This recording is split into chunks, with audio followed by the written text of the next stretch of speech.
wind rises.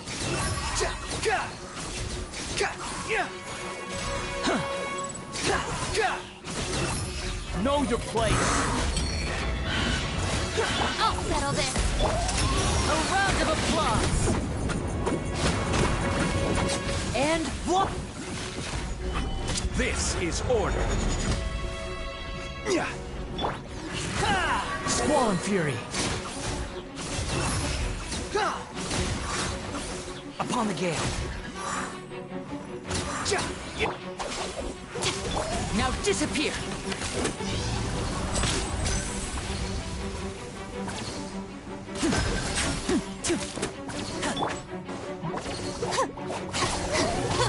Crumble.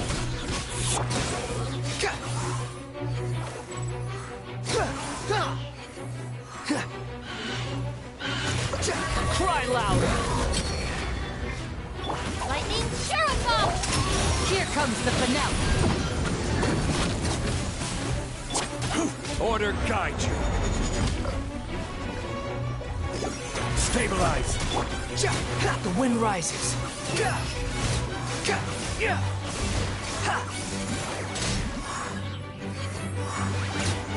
Our bond is strong.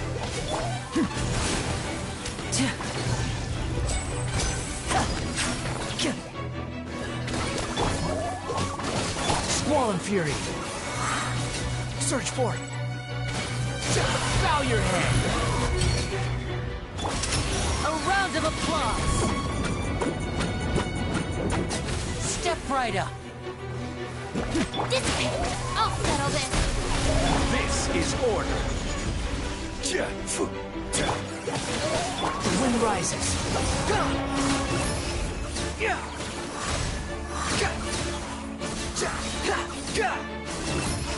Know your place. Order guide you. And voila! Here comes the finale. Behold!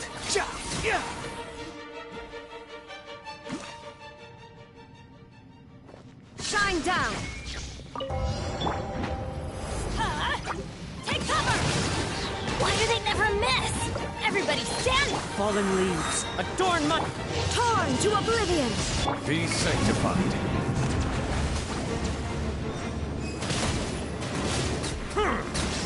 Settle down.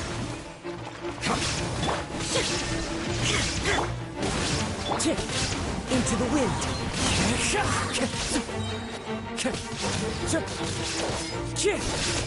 Silence. Teamwork is dreamwork! Clouds high. The birds... Inazuma shines eternal! There is no escape! Let the mighty be humble. Time to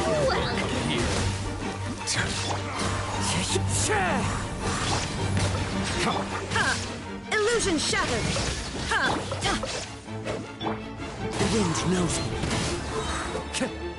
Everybody stand back! Be sanctified. Fallen leaves, adorn my... Now you shall perish! Ha! Settle down.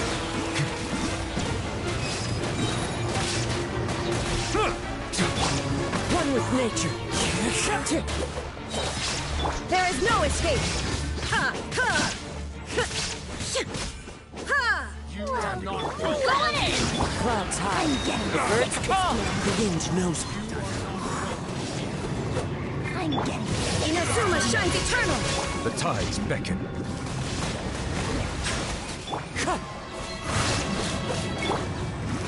Illusion shattered!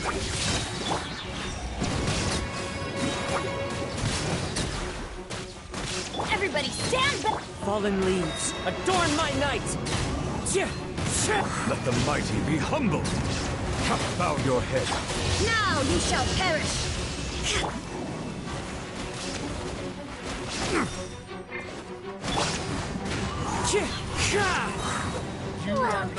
Going in! As one with wind and cloud. Into the wind. Silence. Torn to oblivion! The tides beckon.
Gather!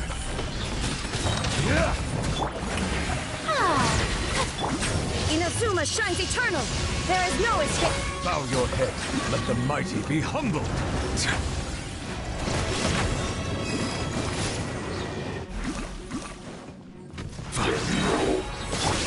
Shine down!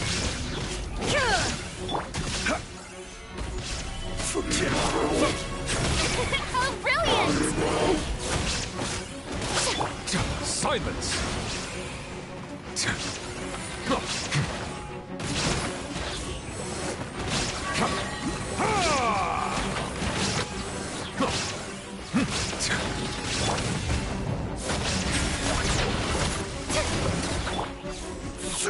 I will have order. Solidify.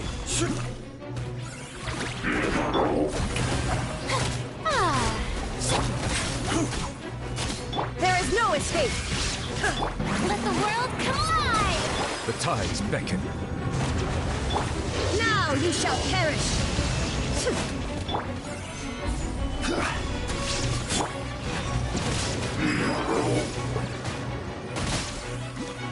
Order guide you. Stabilize. Settle down. May I... Illusion shattered! Torn to oblivion! Let my name echo in song! I will have order. Silence.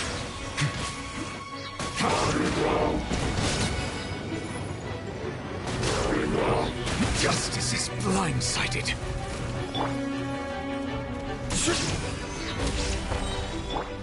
Shine down! Order guide you. Time to shine! Now you shall perish! Let the mighty be humble. I will have order. Solidify. Let my name echo in song!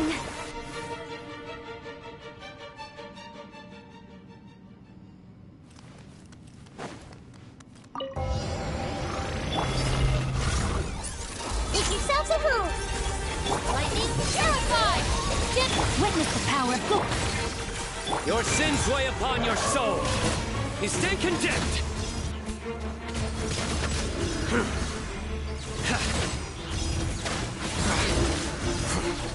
Your penance is due.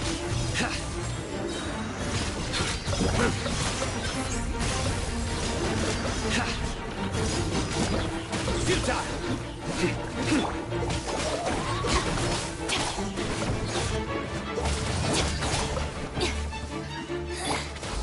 Insolence shall be punished.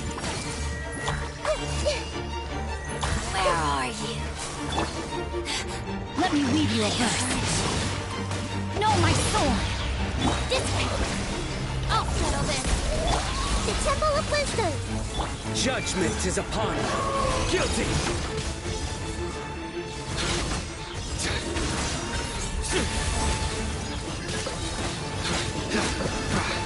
Your penance is due!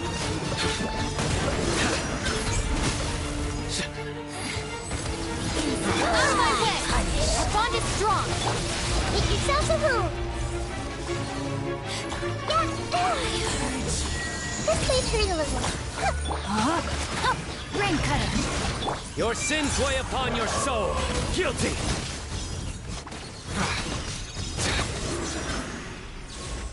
Your penance is due! Lightning terrified! Dissipate!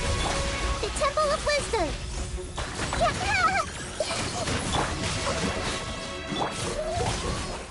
Nowhere to run!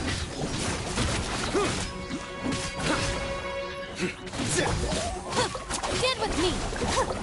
Witness the power of Guhua!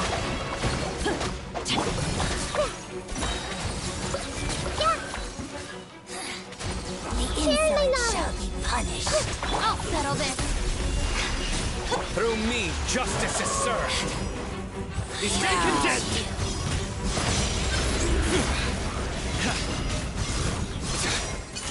Your penance is due! Let me weave you a verse. No, my sword! Surrender!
Stabilize!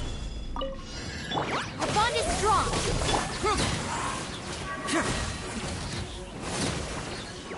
Cyclone! Unsightly insects!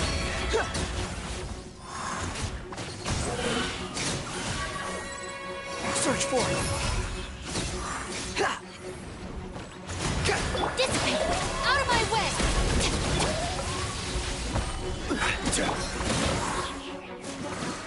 Confess! Wretched vermin! The wind rises.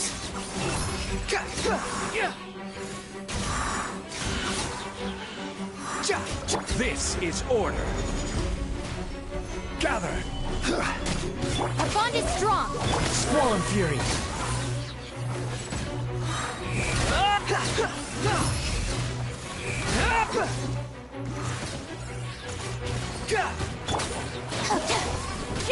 I'll settle this! Order guide you. Stand with me! Unsightly insects! The wind rises. Can't fool me! I will have order. Dissipate!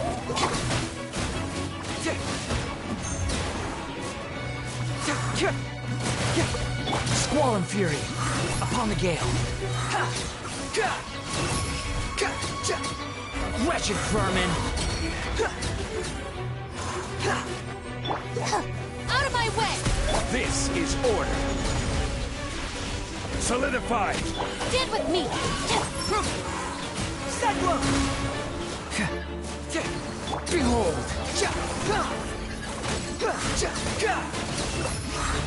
Search for it! Bow your head!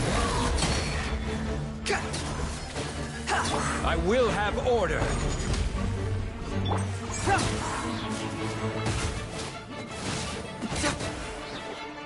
Can't fool me! The wind rises.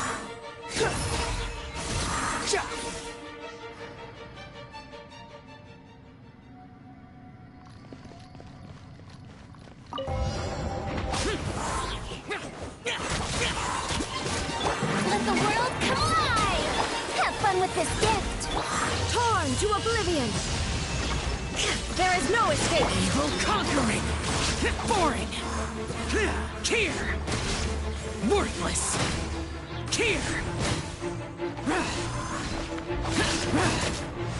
Illusion shattered! Shower me with... Stop that!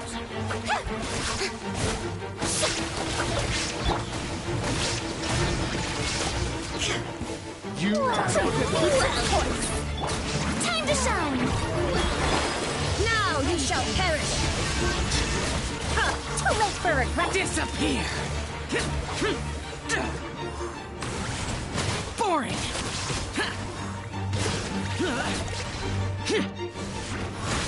Here! The show begins! Let my name echo in song! Torn to oblivion! Shine down! Ears of the storm! Dare to mess with me? Lament! Worthless! There is no escape! We'll see about that! Truth repeats its course. I'm getting rustic. Inazuma shines eternal! Time to shine!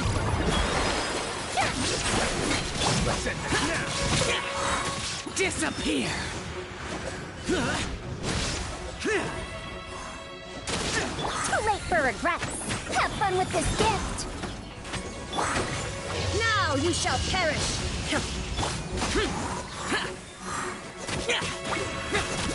Useless! How brilliant!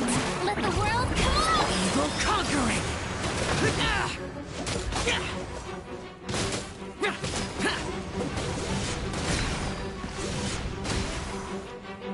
Worthless! Dare to mess with me? Ears of the storm! Inazuma shines eternal!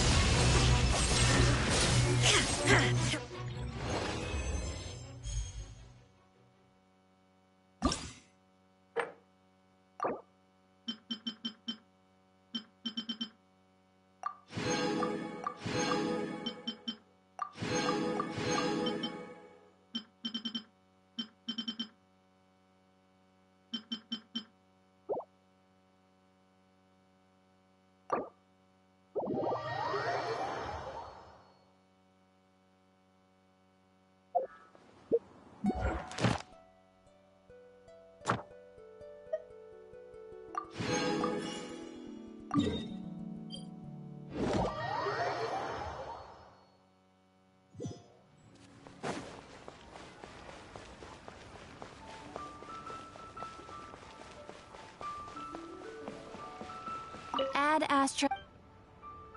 Thank you for coming.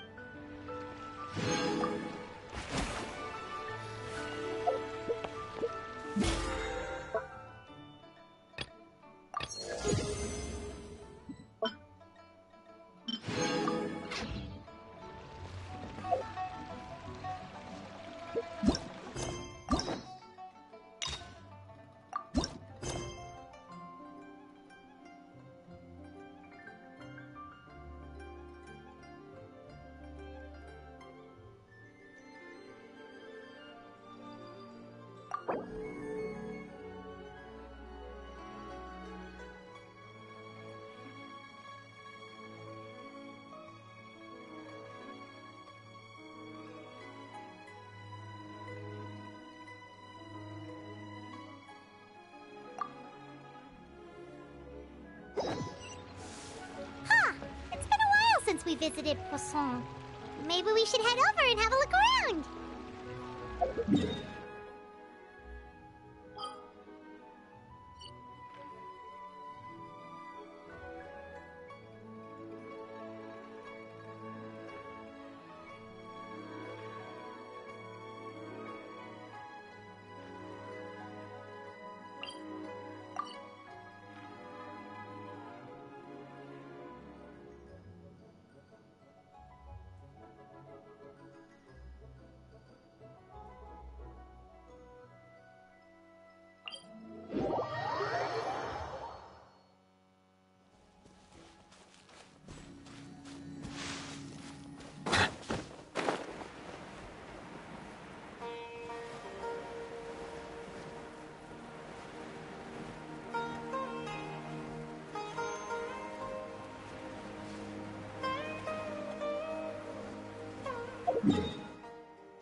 you really want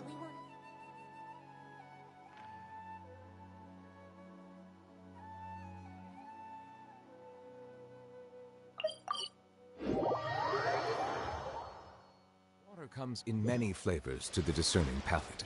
Mondstadt's water is crisp and pure, while water from Liyue has an enduring aftertaste. In Inazuma, the water possesses a depth of flavor unlike any other. Sumeru's water, meanwhile, has a rich and complex flavor profile, but it must be savored patiently to fully appreciate it.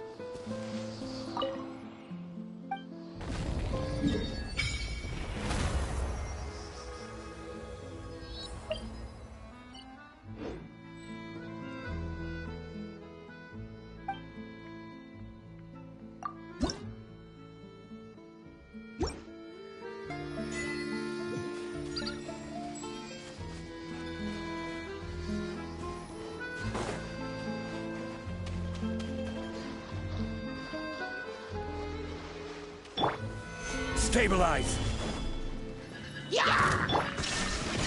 Bow your head.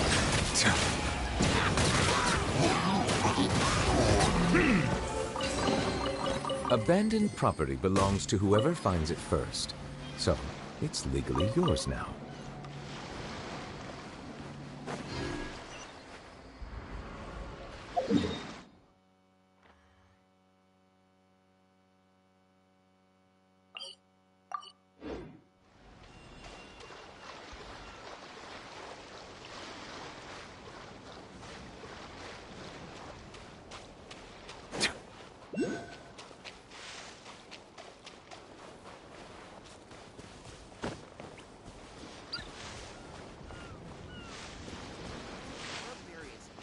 We must step up our patrols.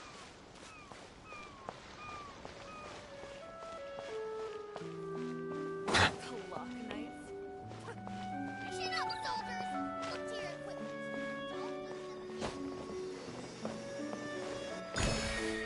Don't lose them.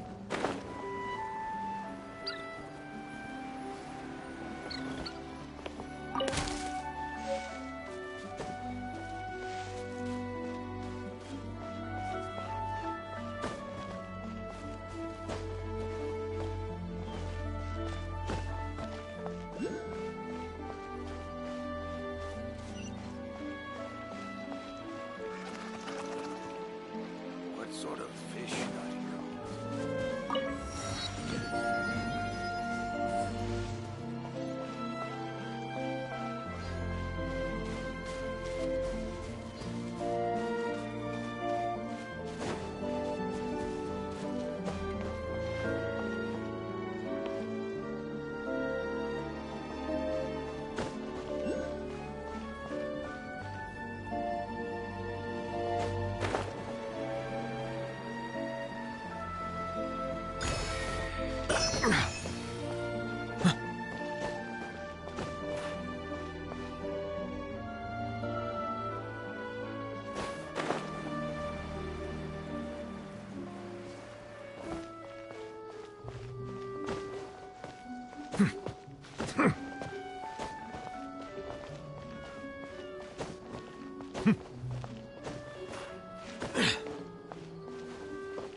gather!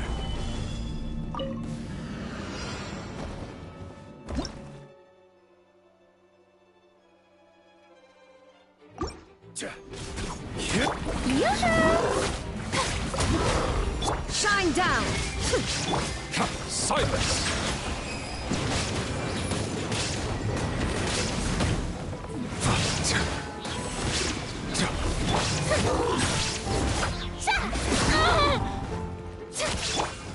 Stabilize! Now you shall perish! Let my name echo in song!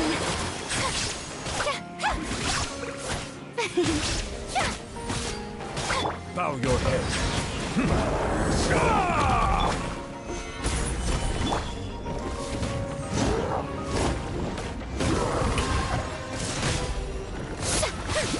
This is order. Illusion shattered! Be sanctified.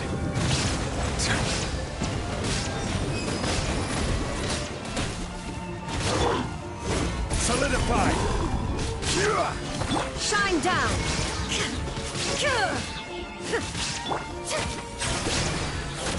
Silence! I will have order. Torn to oblivion!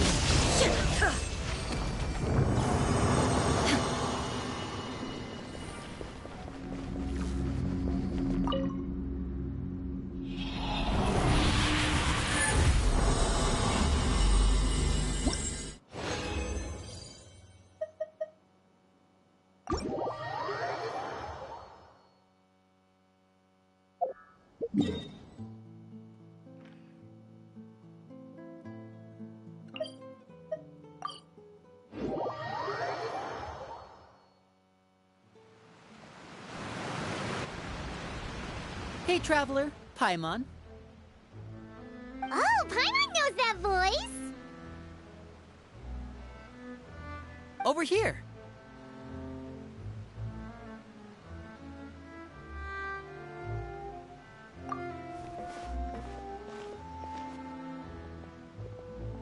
To borrow one of the more popular turns of phrase at the moment, this appears to be quite the fated reunion. Running into you two out of the blue like this has really made my day. I certainly wasn't expecting it. You can say that again. What brings you to Poisson? Wait, Paimon's got it! You must be here for one of your magic shows, right? Actually, we've run into a bit of trouble on the home front, so Father arranged for us to stay in Poisson for the time being. Oh, are Lynette and Fremine here too? Yep, along with most of the other members of the House of the Hearth. You may have noticed Poisson seems a bit more crowded than usual. So you're saying nearly the entire organization has moved to Poisson? Sounds like you've run into way more than just a bit of trouble. What's really going on? Well...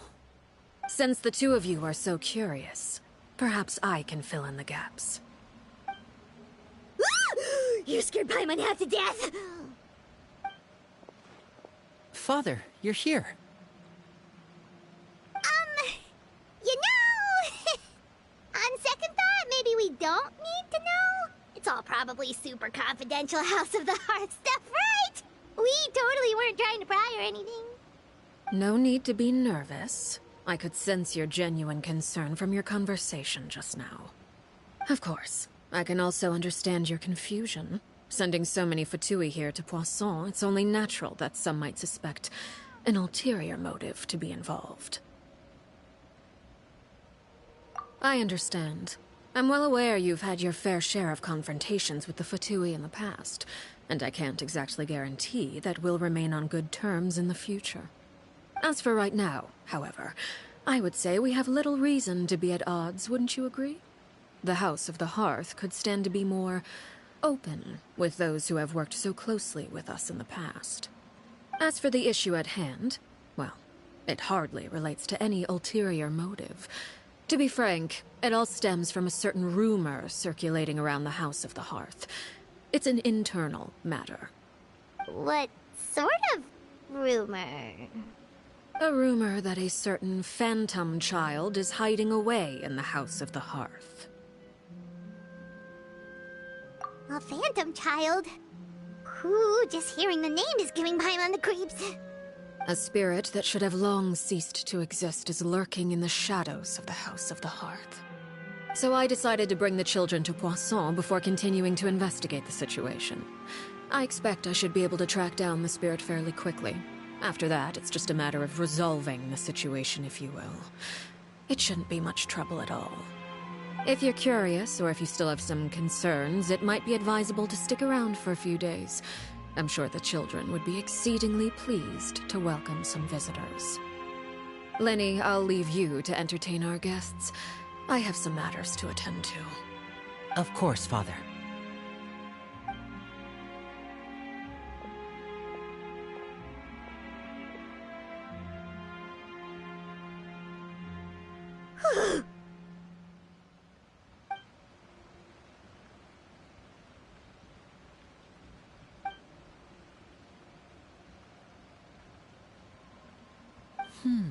It has long been a dream of mine to invite you to our home and introduce you to my other siblings. You're quite well known in the organization already. A lot of people have been talking about you, especially after everything with the prophecy. If you're willing, why don't you stay a while and have a little chat with us? Alright. We don't have anything else to do right now anyway. But let's be clear, we're just gonna be there as guests, okay? Don't get any funny... Oh, wait a second. For your guests, that probably means we'll be treated to lots of yummy food, right? Of course. During our stay in Poisson, we've been helping out the locals with some fishing. We bring in quite the bounty every day. In fact, today is the perfect chance for me to show you what I can do in the kitchen. Let's go. I'll take you to where we're staying.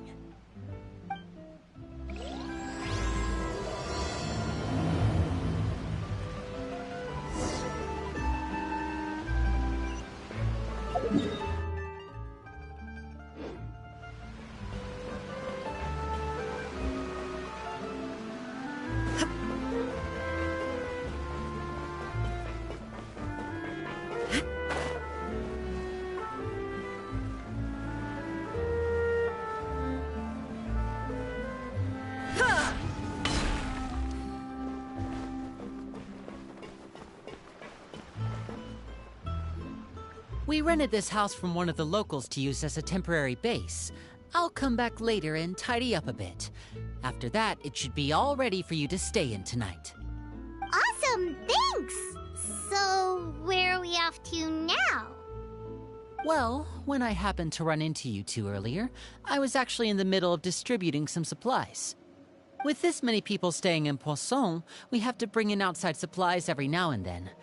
I should probably make sure the rest of these provisions get delivered. Otherwise, people might start to get antsy. Okay, we'll come with! There are all sorts of rumors about your organization floating around out there. Paimon's not sure if she could even take a wild guess as to what's true and what's not. But now that we finally have the chance to see a day in the life of the house, we can take a good look at how you operate! Well, you're more than welcome to come along. Just follow me.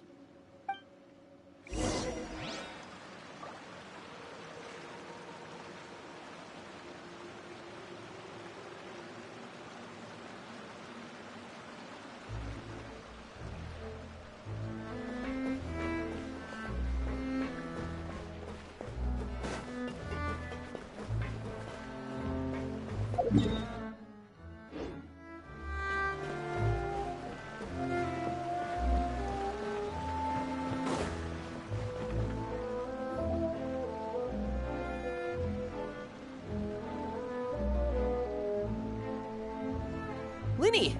We're finally here. The supplies. I'm assuming you've... Brought them with me? Yep, here you go. Hello? Something caught your eye? It's the Traveler and Paimon! No way! Come here, everyone! Hurry! The Traveler and Paimon are here!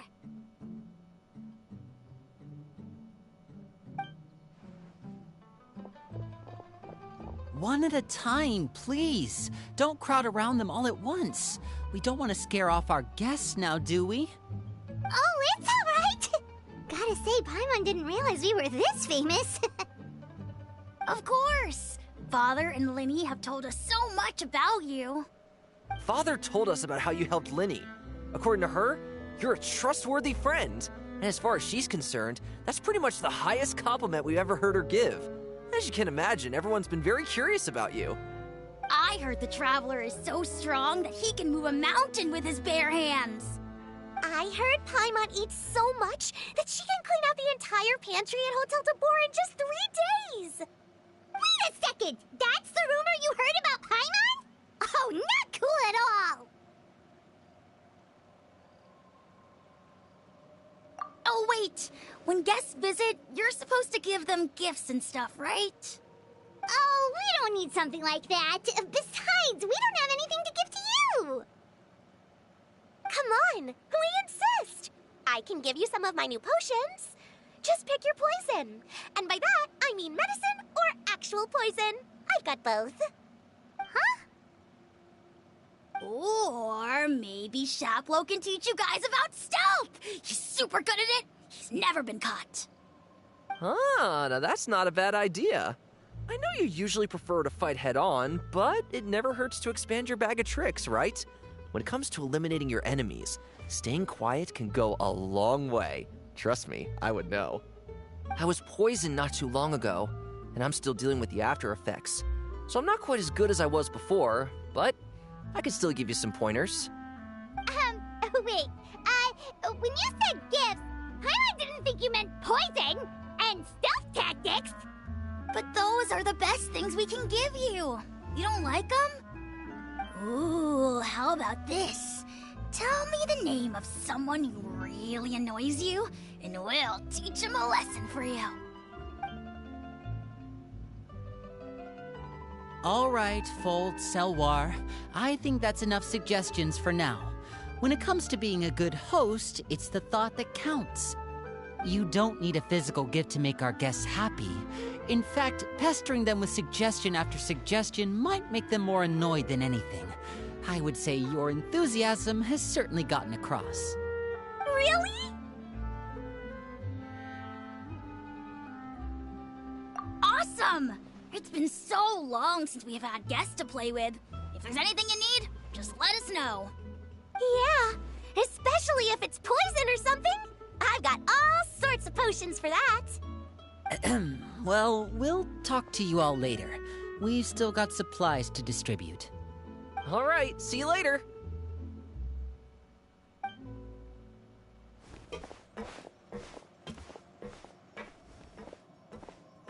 Bye!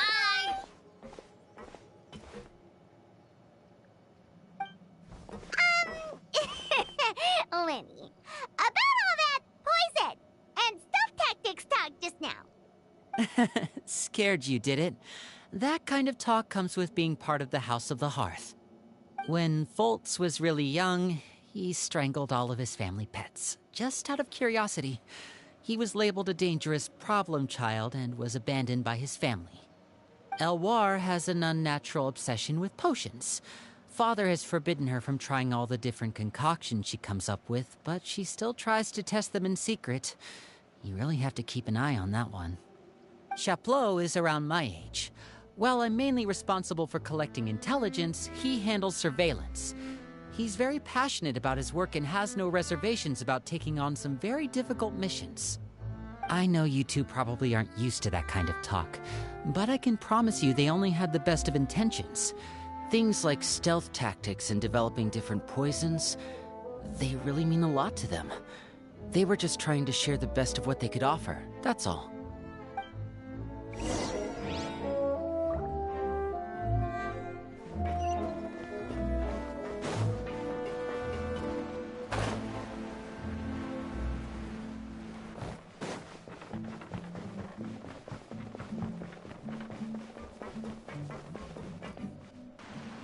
Filial, supplies are here. Thanks. And who are these two? Outsiders? Allow me to introduce you. This is the Traveler and Paimon. Oh, You're the famous duo I've been hearing so much about. It's nice to meet you.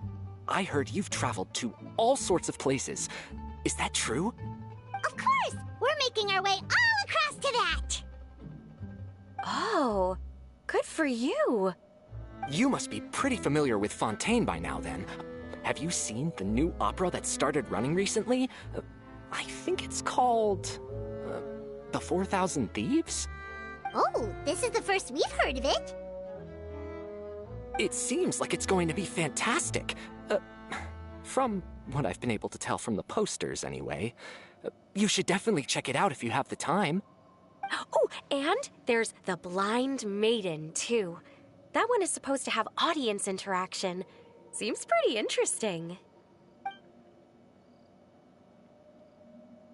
After this mission is over, I think I'll go get a manicure. Oh, maybe I should dye my hair. Wonder how much it'll cost. Is it just Paimon, or do these two seem much easier to get along with than the others? Looks like the House of the Hearth has some normal members after all. I heard that. Oh! Oops. I'm guessing you're referring to Foltz and the others? Yeah, we're definitely not all like them. I bet those crazies are practically foaming at the mouth right now. I'm sure they just can't wait to get back to Snezhnaya to carry out the plan. That's enough, Filial. Don't talk about family members behind their back, right? Whatever. Let's go. Guess this is goodbye then. If you ever have some time, we should go see the opera together.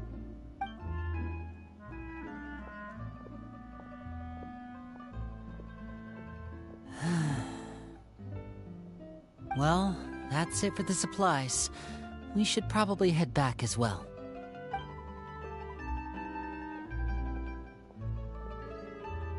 Well, they didn't seem too happy with each other. Seems like there could be something more going on here.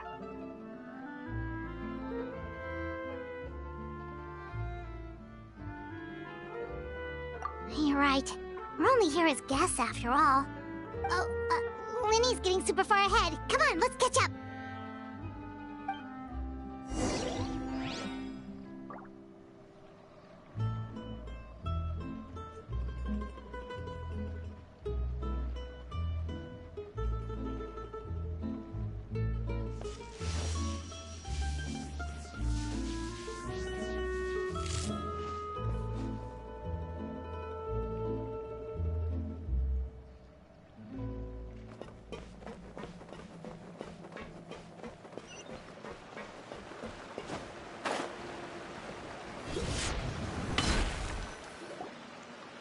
So, what do you think of the members you've met so far?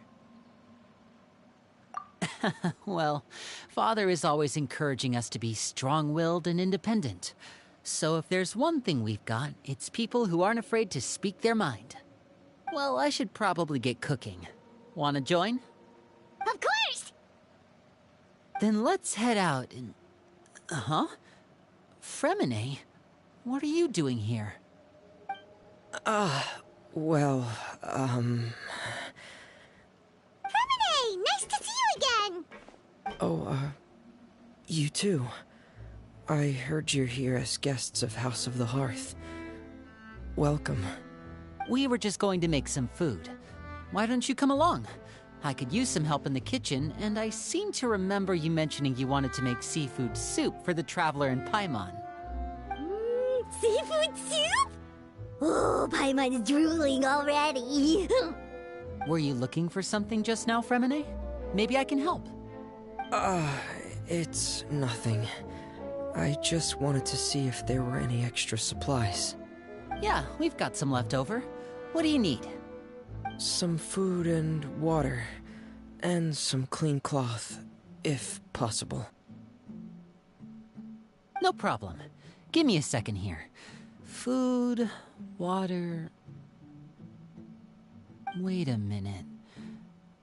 What do you need all of those for?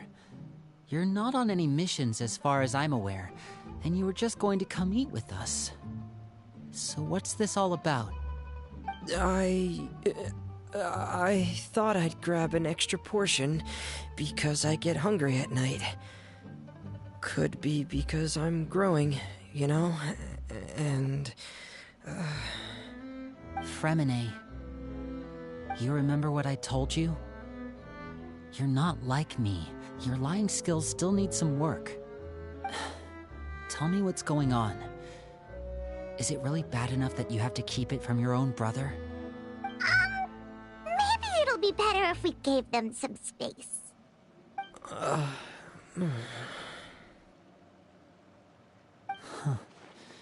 This is the first time I've seen that kind of look on your face. Whatever happened, does it have something to do with Father? Yes. Just follow me.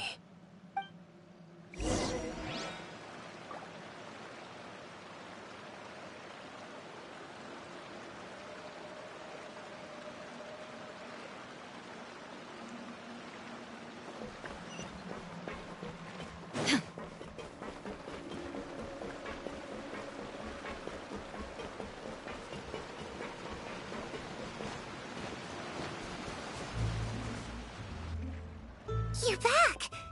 Oh, and you've brought some friends with you this time. Hello, my name's Linny. I grew up in the House of the Hearth. And you are? Hi, Linny. I'm also a child of the House of the Hearth, just like you. You can call me Clairvy. Clairvy? It's nice to meet you.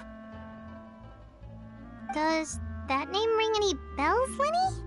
No, not at all. That's not a name we have on our roster, I'm sure of it.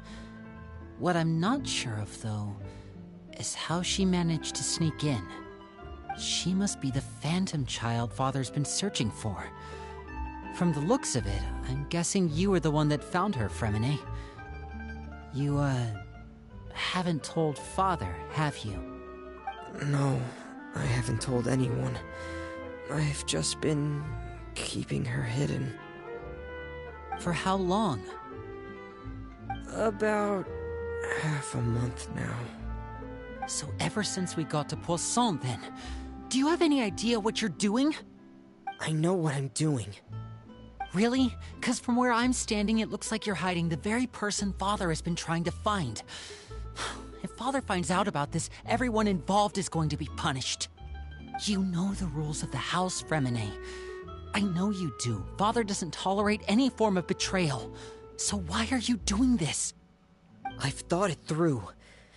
And I just can't hand her over like that. Linny, don't you remember last year? Sheplo nearly died after getting poisoned during that one mission. He wasn't able to get back before the poison started taking effect, and not a single person was there to help him. That night, while I was sleeping, I heard a voice telling me to go save him. I opened my eyes, but I couldn't find the source of the voice. I thought maybe I was just hearing things, but I went to look for him anyway. Luckily, I got there with enough time to save his life.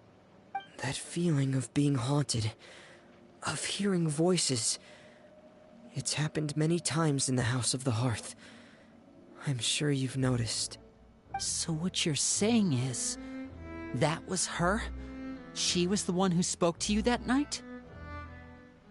Unless there are other spirits roaming around the House of the Hearth, I don't think there's any other possibility. If Clairvy were our enemy, it wouldn't matter whether she was a spirit or an actual child. I would have acted without a second thought, because that's what Father ordered us to do. But she's been living with us, helping us from the shadows all this time. I think that makes her family. I couldn't just hand her over to be dealt with. Not when there's so much we still don't know. So what's your plan then? You can't keep her here forever. Someone is bound to find out eventually. I haven't thought that far yet. I don't want to disobey an order from Father, but I also don't want to put Clairvy in danger. Come with me. there are a couple things I'd like to say to you in private.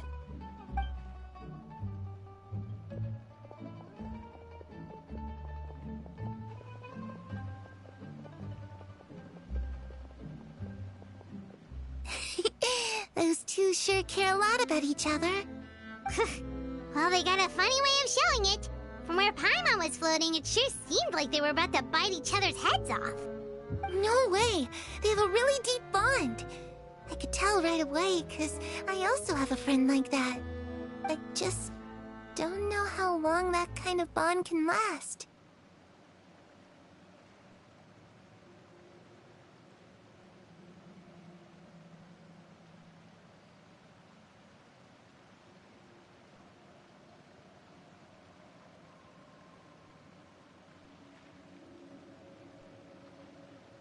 The darkness in the house runs deeper than you can imagine. No one can get out alive. I'm sorry, Linny. I really didn't mean to drag anyone else into this. Oh, really? You didn't mean to? 'Cause I, for one, wish you did. Huh? What do you mean? You know, when we were younger, you didn't call me Linny. You called me brother, just like Lynette. We grew up together, the three of us. We were all orphans, all rescued by father. Of all the siblings in the House of the Hearth, I think our bond was the closest. Later on, when you started calling me Linny, I wasn't actually surprised. After all, Lynette and I are related by blood. We've had to depend on each other to survive long before we joined the house. Linny, The darkest and most difficult moments of my life happened before you and I had ever met. I'm sure that's true for you as well. Even so, Fremine, we've stood by each other for all these years now, and to me, that means more than blood. You and Lynette are the most important people in my life. No one can replace you. So I won't let you face anything alone. Not if I can help it. Oh, looks like things are getting kinda heated between Linny and Fremine. Maybe we should go check on them. Oh, it's raining. I should put my clothes away.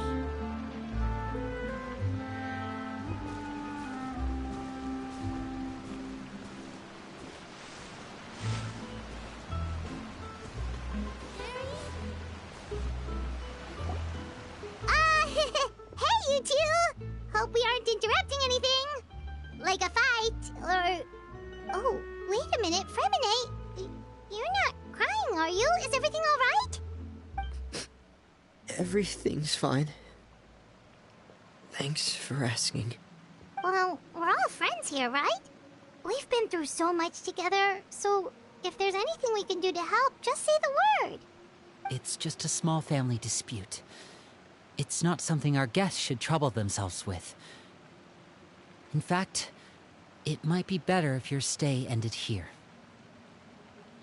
What are you getting at, Traveler? When guests are around, families are often on their best behavior. And any disputes are less likely to escalate. That's what you're trying to say, isn't it?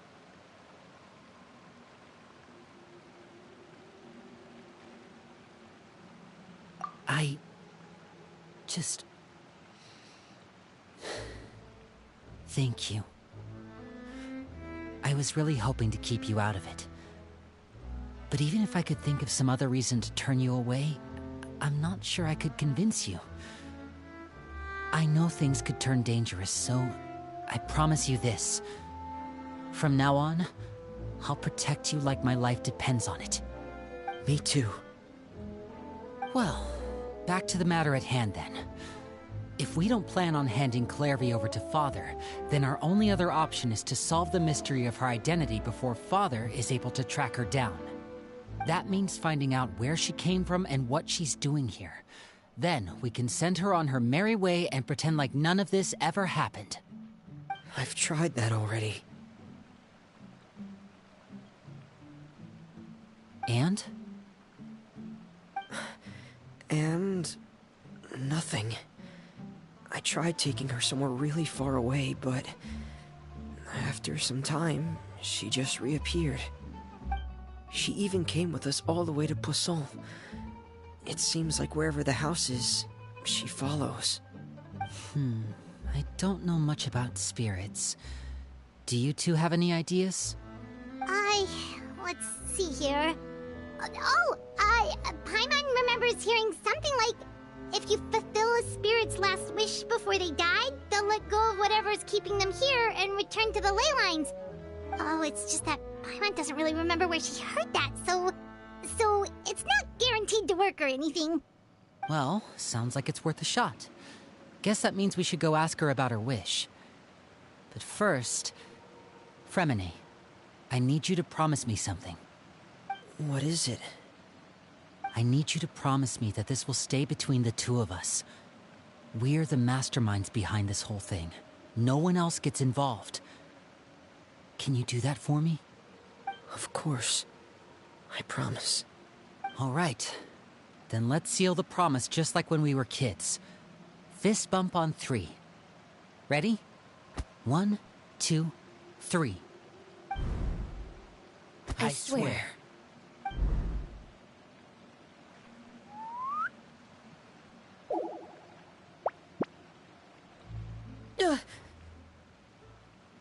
Whoa!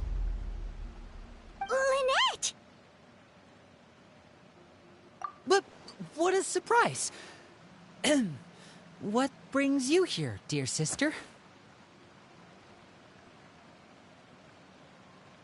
And, when exactly did you get here?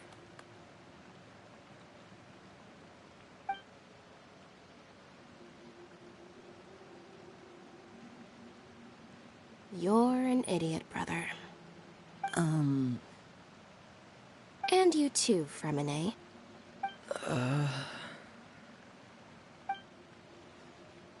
You 3, Traveler. And you 4, Paimon. Wait, what did we do? I've seen Clairvy around the House of the Hearth before. I hadn't seen her in Poisson, so I figured she must not have come with us. But it turns out, you were just hiding her. I heard you talking about your plan. Rather than steering clear of the situation, I'd rather fully join in.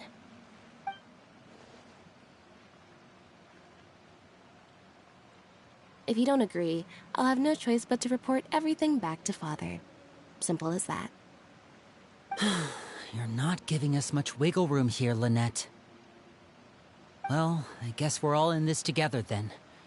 After we talk to Clairvy, we'll figure out our next move. There's no time to lose. Let's go.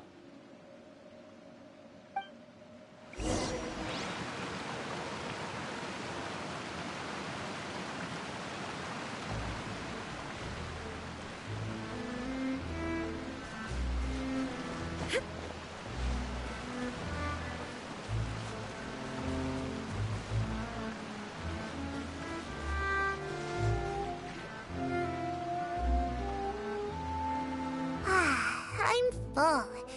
Thank you for bringing me this food, you guys. She said she's full, but the food doesn't look like it's even been touched. That's right.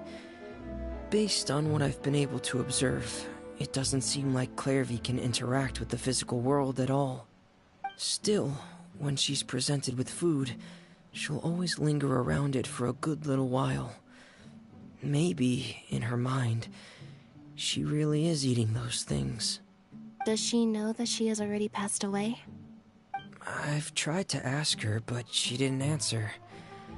My guess is that she's just as confused as we are. Or maybe she couldn't understand the question at all. Clairvy, if you've got some time, I'd like to ask you a few questions. Sure. Oh, another new friend. Hi, I'm Clairvy. Hello. Clairvy, how did you join the House of the Hearth? Huh? Isn't it the same for everybody? The knave brings you here and then you can't leave. It's just that your name, it's not on the roster. And I've never seen you before. The roster? Oh, I get it now. I think there might be some things you don't know about this place. The people in charge, they're not as nice as they look. They say they keep a roster, but it's not complete. There are a lot of people who aren't on it, and never will be. In this house, some people are family, and other people are just test subjects. Those kinds of people aren't ever going to get a place on the roster, unless it's the roster of people who've been executed. Wait, does that mean the knave... she... Is there anyone that can vouch for you? Perry. She's my best friend. She's the only one I trust in this place. Have either of you heard of that name before? No. Me neither. Clairvy, Perry. Neither of those names are on the roster. But it seems like she's telling the truth. Either that, or this kid's already got a bag of tricks bigger than mine. Maybe we should try a different approach. Clairvy, do you have a wish? A wish? It can be anything you want. Just imagine. It's your birthday, you're blowing out the candles, and your wish is...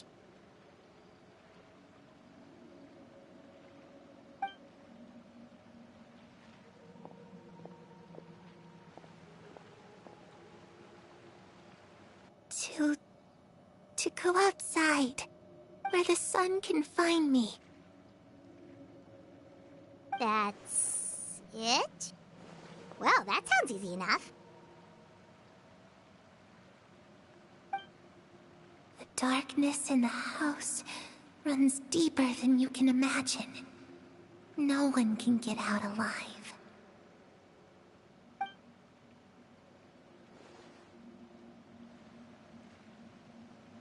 Okay, time to divide and conquer. Listen up, I've got a plan. I'll try and find a way to use basic illusory magic to take Clairvy outside and bring her somewhere with sunlight. Lynette, try and find the list of executions that Clairvy was talking about, and see if her name is on it. Fremine, you stay in Poisson. We can't be the only ones who've had run-ins with Clairvy. I need you to collect intel on everything she's said and done. Understood. I'll try my best. What about us? What should we do? I really appreciate your willingness to help, but this is a family matter. I don't want to drag you in too deep. It's too risky. Let me think. Since Father considers you to be guests, maybe you could stick by her side for a little while. You don't need to do anything except keep up some nice, casual conversation. Ah, Paimon gets it. You want us to distract her. I'll give you a magic bird. If Father suspects something, all you need to do is release it when she's not looking, and it'll alert me that something's wrong. Of course, that's only as a last resort. If Father doesn't seem to notice us, there's no need to make contact. We'll reconvene here tonight after all's said and done. If the worst-case scenario happens and we're discovered, just tell Father everything. We're not going to let our guests get punished for our own actions. That's where we draw the line. You too. Okay, this is where we part. Father should be at the beach nearby.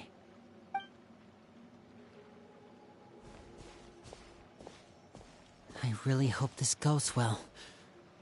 No, it has to go well. That's the only way this can get resolved.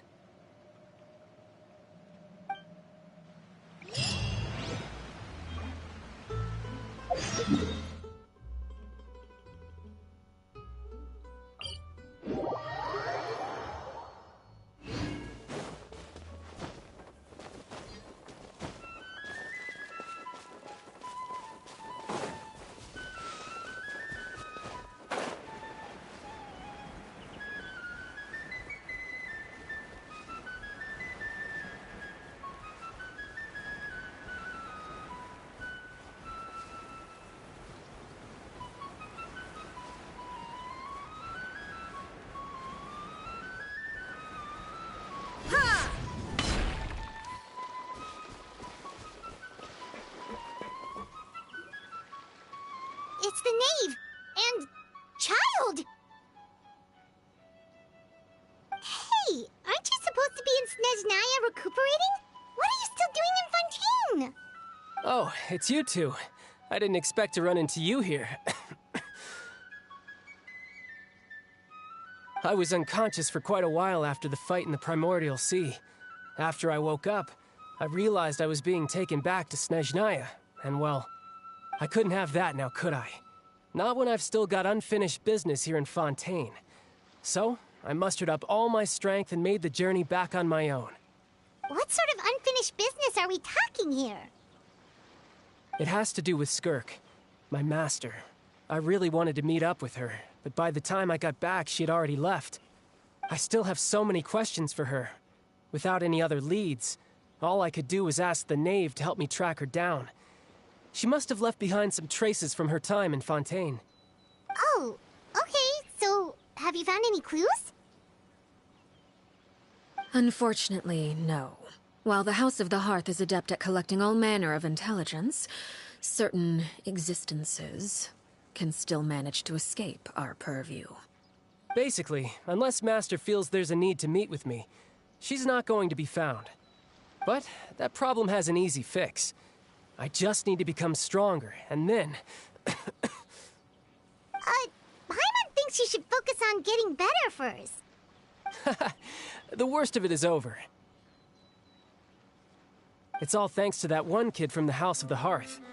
Elwar, I think her name was. She gave me a bunch of random potions to drink.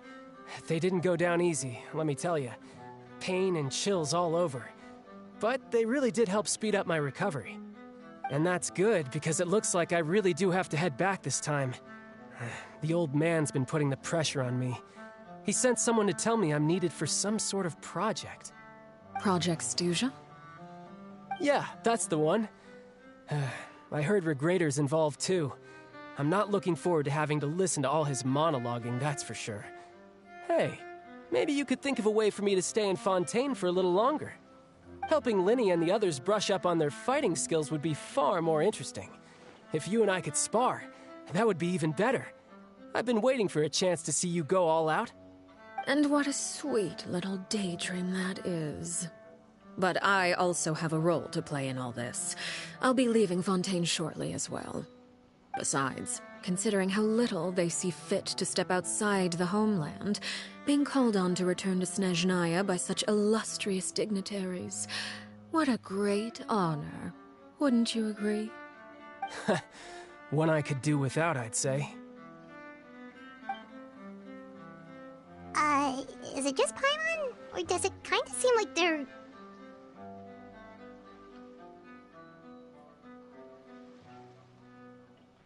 So, dear guests of the House of the Hearth, to what do I owe the visit? we just... Right! We're super close to Linny and the others, but we still don't know much about you! Is that so? Introductions have already been made, have they not? Oh, well, you see? There's only so much you can learn about someone from a short introduction. At least tell us something a little extra, like... Why do you call yourself father? Good question. I'd also like to know. The fact that you have to ask tells me our intelligence work has been quite successful. Telling you the answer to that question would only serve to undermine that success. And we can't have that, now can we? Spoken like a true diplomat. That was some expert sidestepping right there. Well, if there's nothing else, I think I'll take my leave. I still have a small matter to resolve at home. Wait, don't go!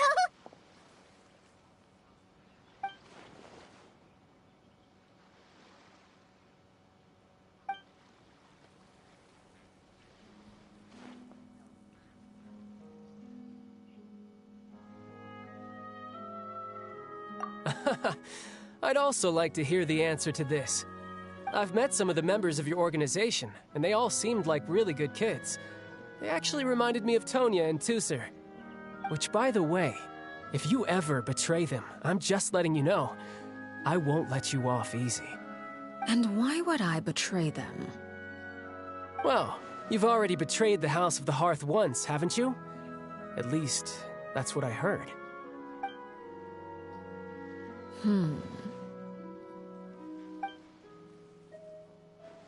Okay, I admit. That's just what the old man told me.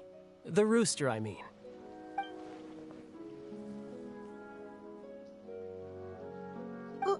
Wait, did you really do something bad to those kids?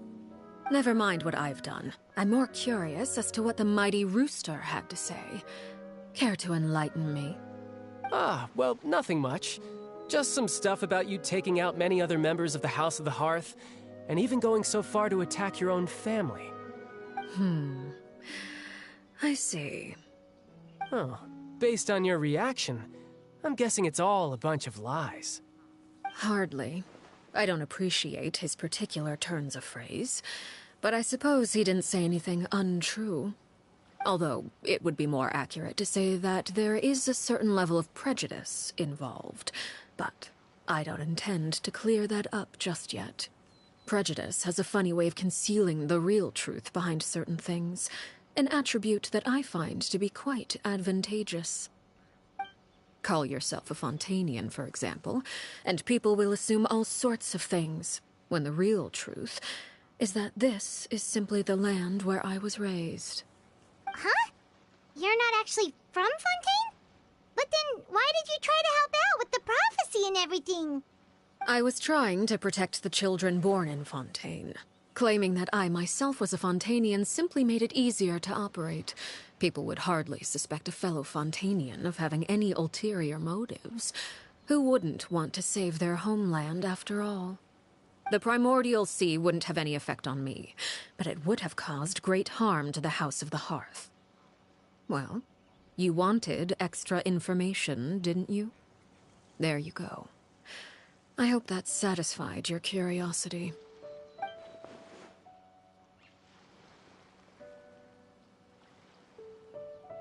So, you stayed in Fontaine for the kids. I guess I was wrong to believe you'd betray them. Apologies. Looks like I was holding on to some prejudices myself. Good. Like I said, I like it when others have misconceptions of me. Actually, while I was recuperating at the House of the Hearth, there was something else that really caught my attention. I heard that members always resolve disputes and arguments with a friendly spar, and the loser has to back down. Seems pretty cool if you ask me. Would also give them plenty of opportunities to hone their skills. Well, that's only a recent development. In the past, such spars weren't nearly so friendly. The losing party would lose everything, including their life. They were that high stakes? Whew, at least that's not a thing anymore. Well, the current atmosphere's not half bad. I'm a bit jealous, actually. You've got so many family members around you, and you even get to live with them. Having a lot of family around means dealing with a considerable amount of bickering and scheming. Once Tonya and Tusser enter their rebellious phase, I'm sure you'll understand. Just imagine. Tusser becomes obsessed with plucking out strands from the rooster's mustache, or Tonya decides to dye her hair 42 different colors. Okay.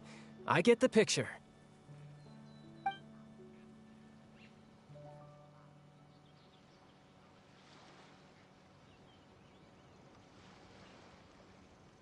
Well, would you look at the time? I should probably get going. Traveler, Paimon, I'm not sure where our paths will cross next, but the next time we run into each other, we should definitely try and find some time to spar. Again, maybe this is a conversation we can have when you look less like you're gonna kill over. All right. Well, thanks for everything, Arlecchino. No thanks necessary. You also played a part in obtaining the Gnosis. I would say we can call ourselves even. I like the sound of that. Well, I'm off. See you all some other time. We should probably get going too. Do you want to head back with us? Oh? You want me to leave so soon? Well, you see, I I'm rather enjoying the evening breeze. If you don't mind, I think I'll stick around for a bit. I have some things to think about. Apologies for not attending to you like a proper host. Please forgive this slight. I do hope you'll have a pleasant stay. We managed to keep her distracted until nightfall. Good thing Child was there to keep the conversation going. You don't think she suspected anything, do you? Oh, I wonder if Liddy ran into any issues. Let's hurry back and see how everything went.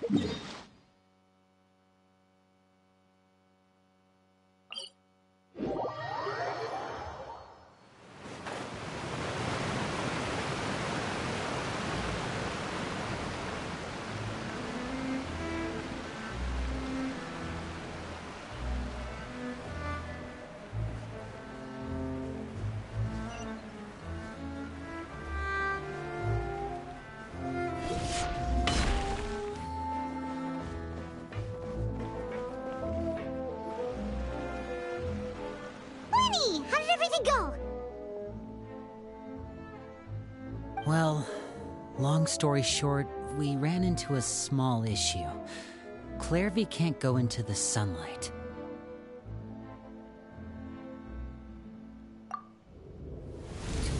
Everything was fine at first. She followed me up to the surface just like I told her.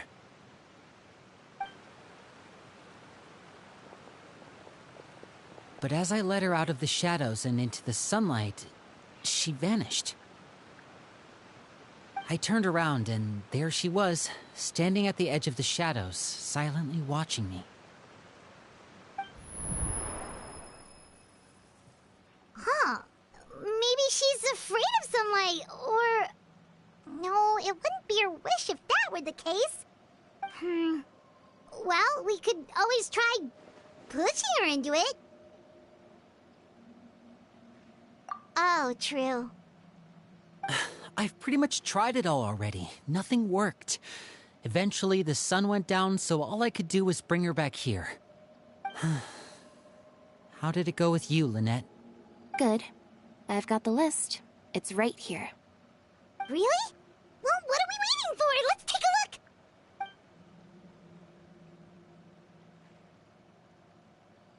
Oh, that's a lot of pages. Oh, it's gonna take forever to get through it all. We can each take a section. Here. La Pouillade, L'Endroit, Chambel, Horaire.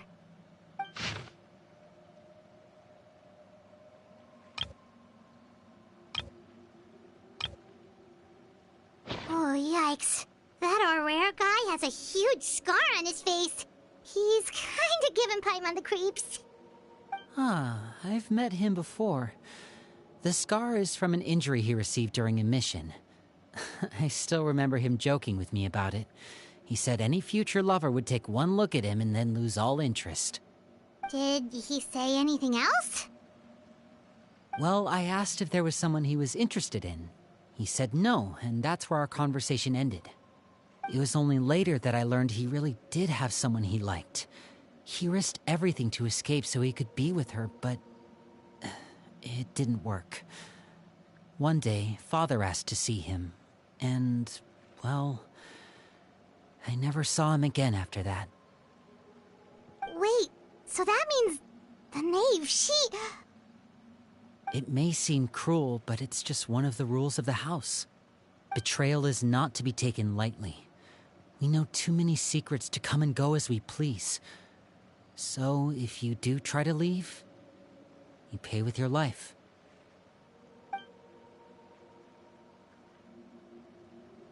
Her name's not here, huh?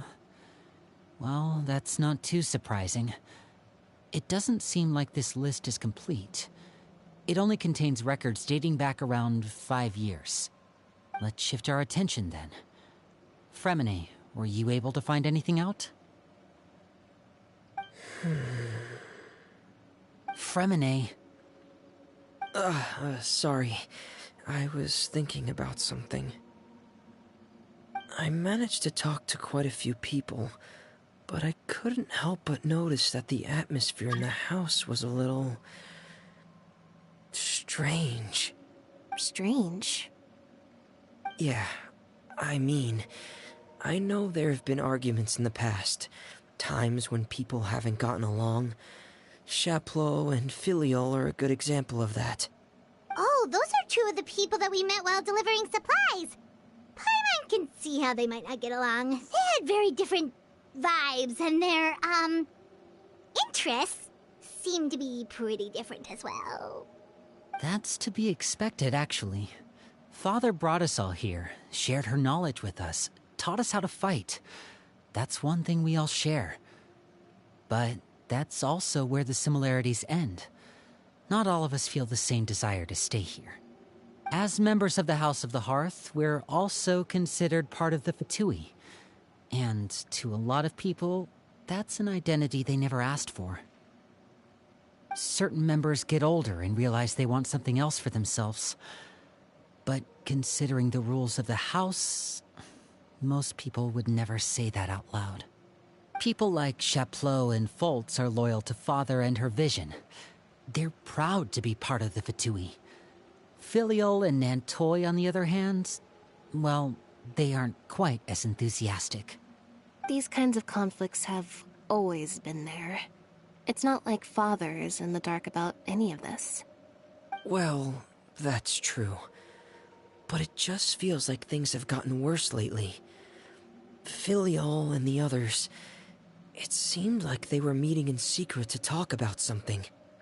I can't say for sure, but I think they've met Clairvy. You think she's been inciting them to act out? No, not exactly.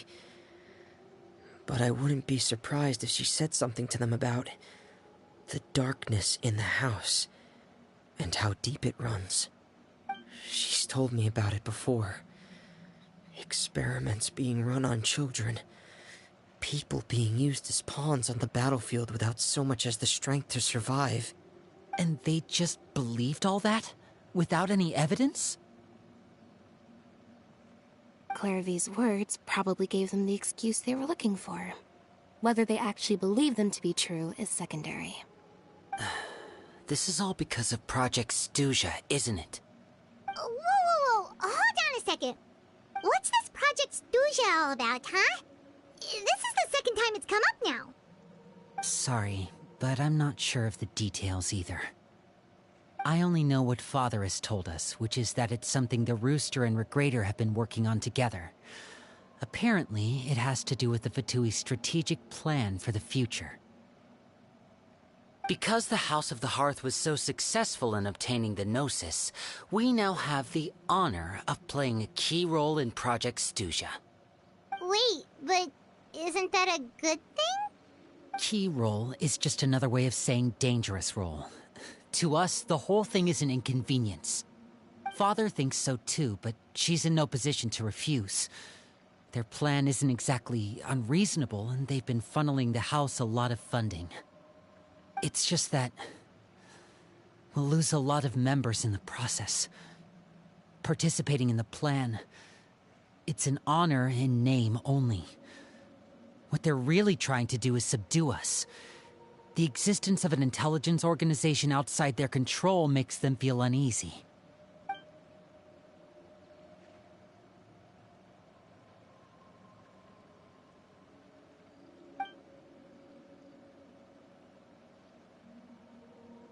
Okay, super complicated top secret Fatui business aside, what does all of this have to do with the conflicts you were talking about earlier?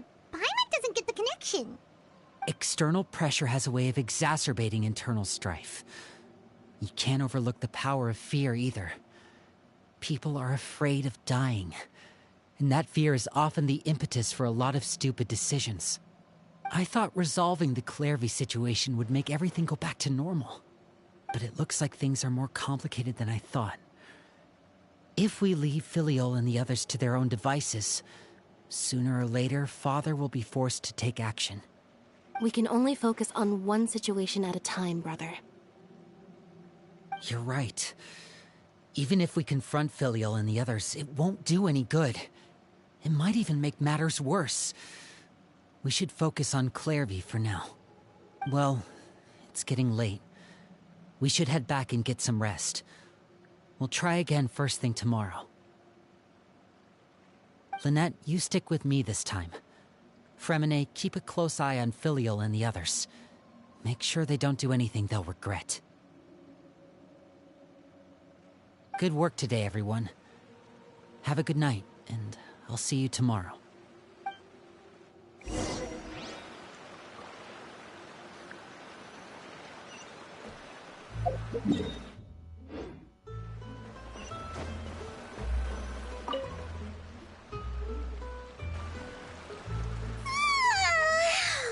I'm always looking forward to an early night, but she can't sleep at all.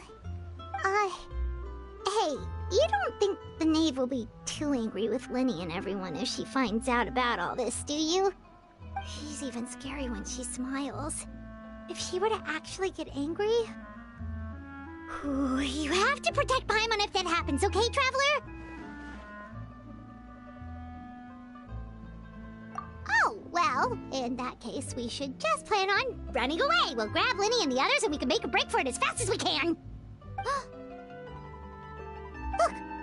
Look over there! Quick! Let's catch up with her before anyone sees!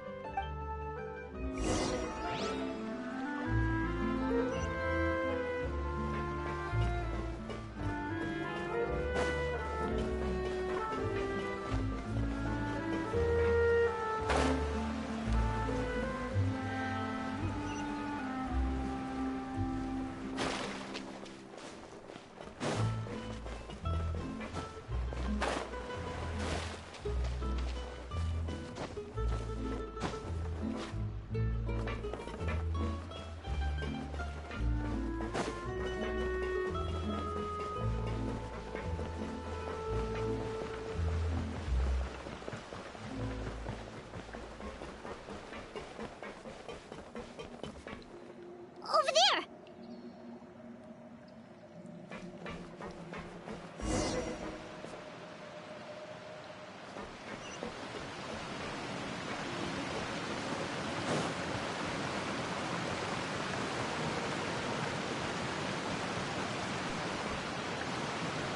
Oh, where is she going? Oh, if someone sees her, we're toast!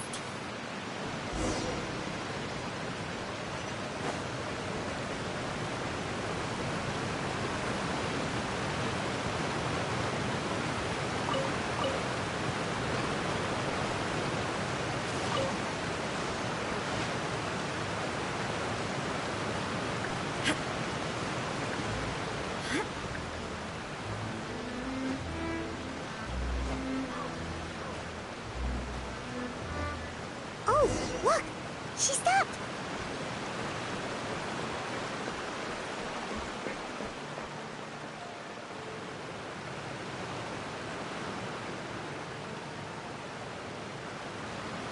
Clairvy! Shh! I opened the window while no one was looking. Look how pretty the outside is. If only I could have more than this. You probably think I'm being silly, huh? All this hopeless resisting? It's better to dream of what I could have than try to make it a reality, right? Please, help us get on the same page here, Clary. We need you to tell us what you know. Can you do that? Sure. Although, after you hear all this, I think you might regret that decision. Everyone in this family is nothing more than a tool, something to be used and exploited. We're all expendable, including me. As long as you're useful, you get to stick around. Lose your value, and you're handed over to the doctor, experimented on, and given a fate worse than death. I've seen it happen again and again, and I've had enough. You're saying the knave did all that? It's just, that doesn't seem like something she would do. She's scary and all, but it seems like even she has lines she wouldn't cross. I knew you wouldn't believe me. Everyone thinks she's a good person. They all think of her like a real mother. Mother? But she doesn't deserve that title. She's disgraced it and tarnished it. And if I had things my way, I'd never see her again. If only Perry were here, she'd understand. Perry? There's that name again. Also, Paimon's getting a strange feeling. It almost feels like she's not really here with us. Paimon can't tell if she's actually talking to us or if she's mistaken us for someone else. Well, in any case, it seems like she really needs someone to talk to. We should keep her company for a little longer. She looks so young. But it seems like she's been through a lot. It's getting windy. I should close the window. Ooh, look at the moon. Isn't it pretty? Hey, wanna hear a secret? I heard that if you look up at the night sky in Snezhnaya, you can see the aurora. It's supposed to be super pretty. Even prettier than the moon tonight. Perry and I promised each other that once we're older, we're gonna go see it together. But I can't find her. I'm worried she's also been... No, that wouldn't happen to her. She's special. Mother likes her a lot. I should really go talk to Mother, but we just fought. She doesn't want to see me, and I'm too scared to face her. What should I do?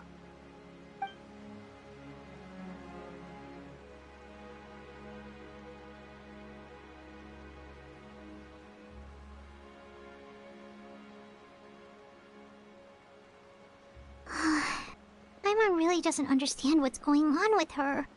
Well, let's head back. We've got an early morning tomorrow.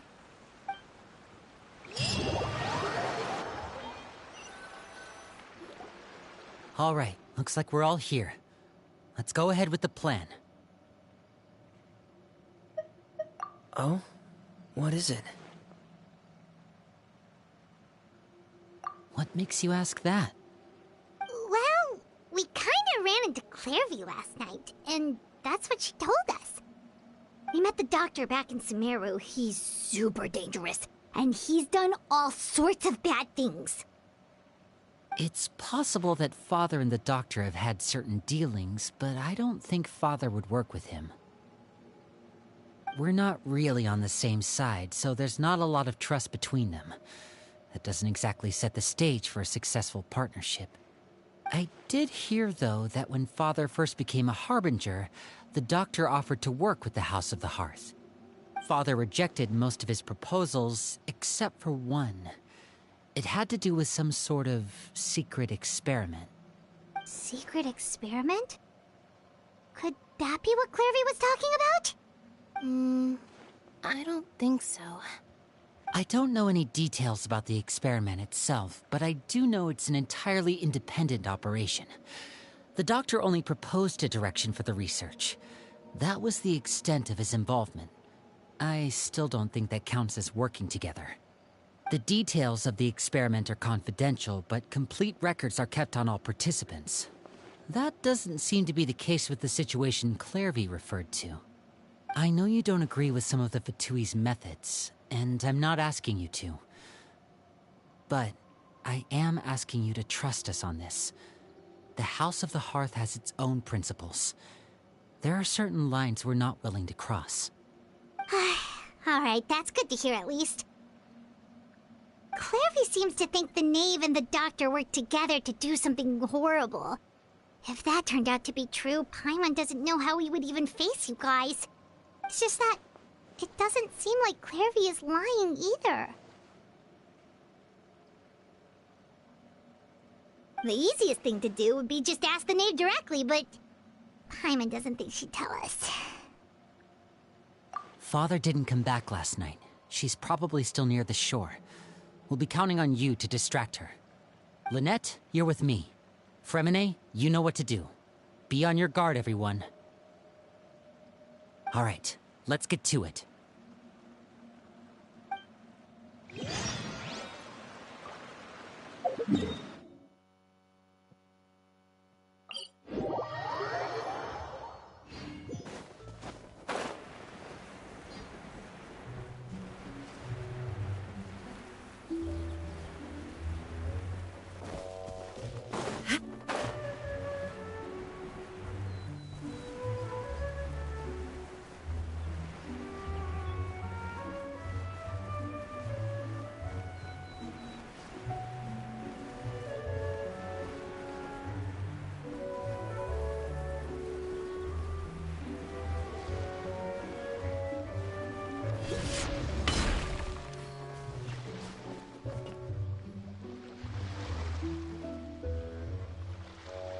Ah, it's you two again.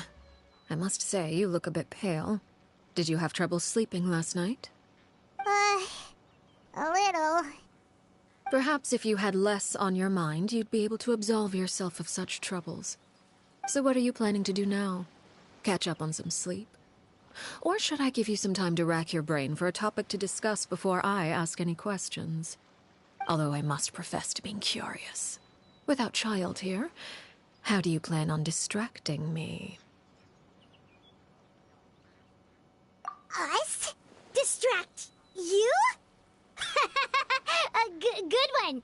But no, we were just here for a chat. Looks like you could have used some extra time to think. No matter. If you don't have any other plans, why don't you accompany me somewhere? Don't worry. I'll be sure to steer clear of any scheming children. The ocean breeze is sure nice today. Children always think they can hide things from the grown-ups. But nothing gets past me. Least of all a little scheming. I think I'll let them have at it for a little longer. I can be very patient. Well, I'll leave you to think things over. If you're so inclined, meet me outside the Palais Mermonia. Good things come to children who do as they're told. So I do hope you decide to tag along. If only for your friends' sakes. What should we do? She clearly knows about everything we've been doing, and Paimon doesn't think it'd be a stretch to say she was threatening us just now.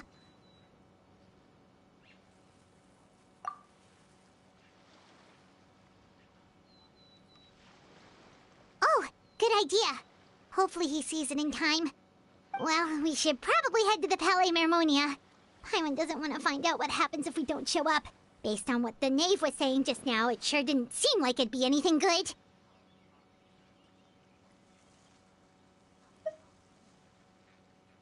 Okay, then we probably shouldn't keep her waiting.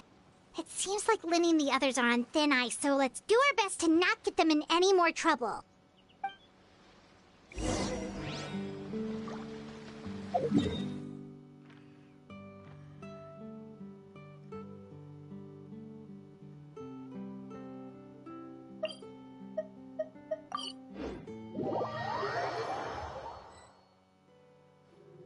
Seeing as we still have some time before my meeting, we might as well enjoy some pleasant conversation while we wait. I'm glad to see you get along with my children. Being surrounded by good companions is necessary for a child's development. You're not planning on doing anything to them, are you? I assume you're referring to Lenny, Lynette, and Fremine. Although, there's that situation with Filial and Nentoy as well. It appears quite a few people have been acting out lately. No matter. I'm not one to discriminate. All those who betray the house meet the same fate. There are no exceptions. Does that mean you're going to kill them? Oh, are you here to beg for their lives? I'm sorry to disappoint, but the rules of the house change for no one. In my organization, everyone is responsible for their own actions. But don't you care about them at all? They really respect you. They even call you father. You must feel something for them. Any organization in which feelings come before principles is one destined for ruin. The House of the Hearth is hardly an exception.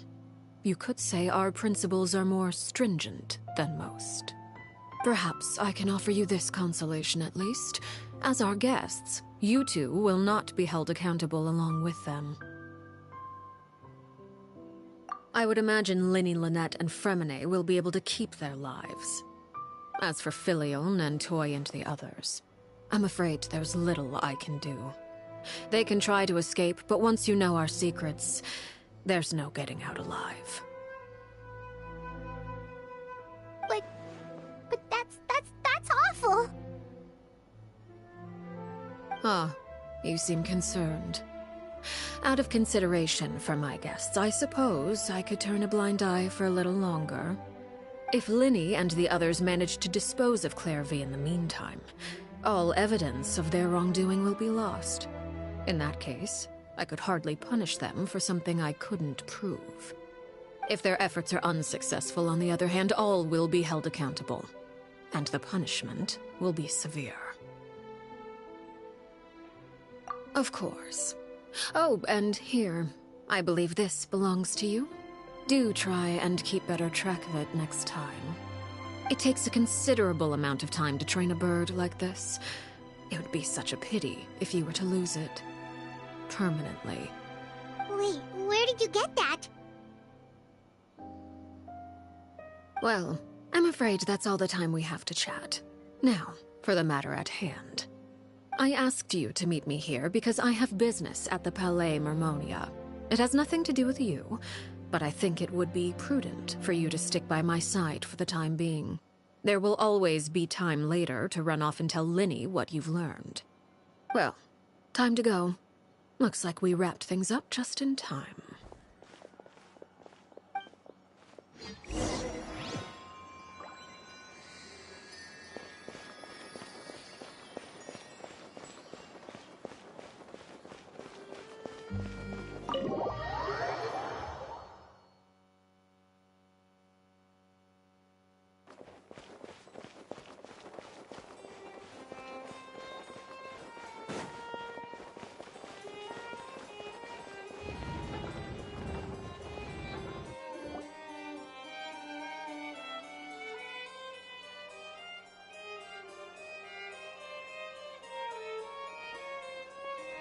It's been a while, Monsieur Neuvillette. I must say, I wasn't expecting my meeting request to be approved quite so quickly. The Palais Mermonia operates with an efficiency worthy of admiration. It is only right that an esteemed diplomat such as yourself should be afforded the proper level of respect.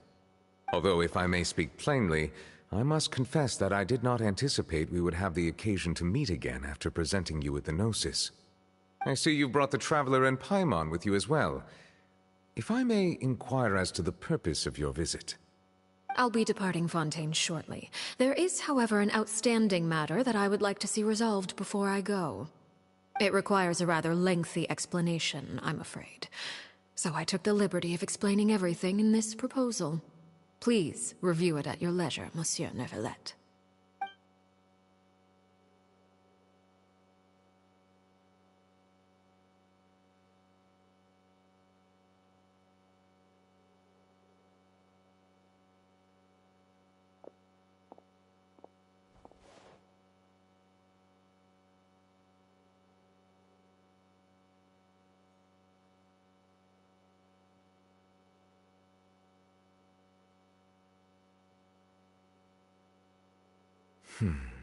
I understand your request.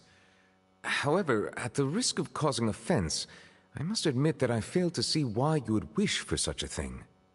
I heard you have a certain fondness for water tasting, Monsieur Neuvillette, so allow me to use water as an analogy. A family is like a large body of water with countless rivers flowing in and out. As someone who watches over this system, I would hope that each river that flows from the source will eventually reach the ocean. Of course, objectively speaking, I know this is impossible. Most of the rivers will dry up along the way, disappearing into the ground and leaving nothing but a barren riverbed behind. Not all rivers are destined to reach the ocean, but I would not see their existence rendered meaningless. I believe the water that flows within them is simply meant for a different destination. like a field in need of irrigation. Or perhaps the glass of a certain water-tasting enthusiast. Did you get any of that, Traveler? Your words paint an optimistic picture indeed. Allow me to remind you, however, few among us are willing to sip from a glass filled with tainted water. It may have been tainted at one point in time, but not to worry. I'll make sure it's strained of all impurities and returned to its cleanest form.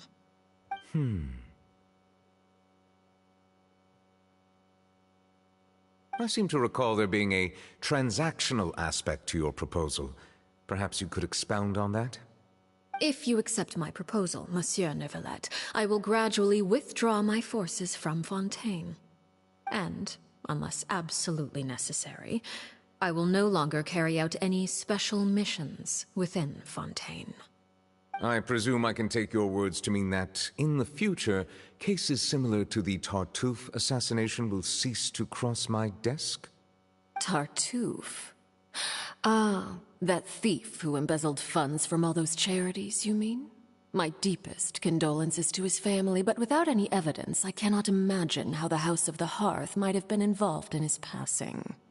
Of course, if you accept my proposal, Monsieur Neuvillette, I'm sure certain measures could be taken to reduce the frequency of such troubles. You choose your words carefully indeed. In that case, I am inclined to accept your proposal. My thanks for your generosity, Monsieur Neuvillette. Well, with that settled, we should be going now. I took the liberty of bringing along 2 bottles of spring water from Snezhnaya for you to enjoy. I do hope I get the chance to hear your impressions. Perhaps at our next meeting, yes? Indeed. I trust you would not overlook your commitment in the meantime. All right, Traveler Paimon. Time to go.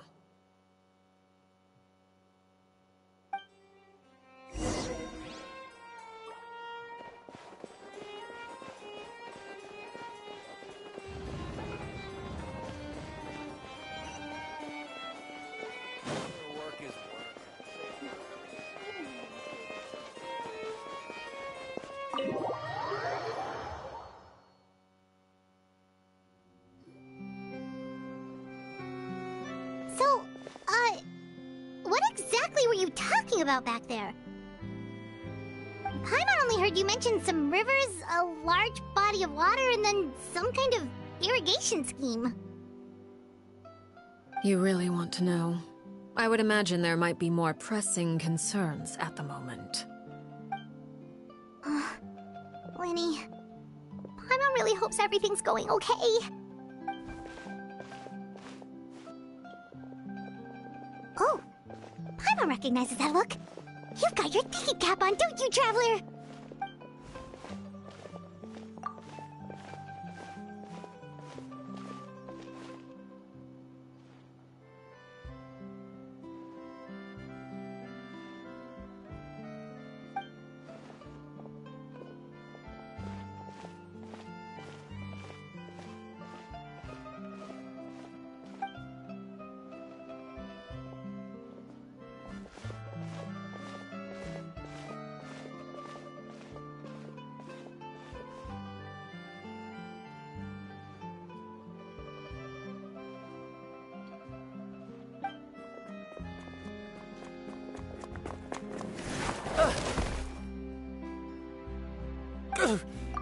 Oh, shoot.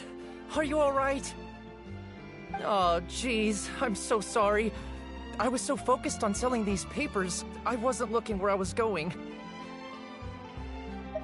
Well, let me make it up to you at least. Here, take this paper. On the house.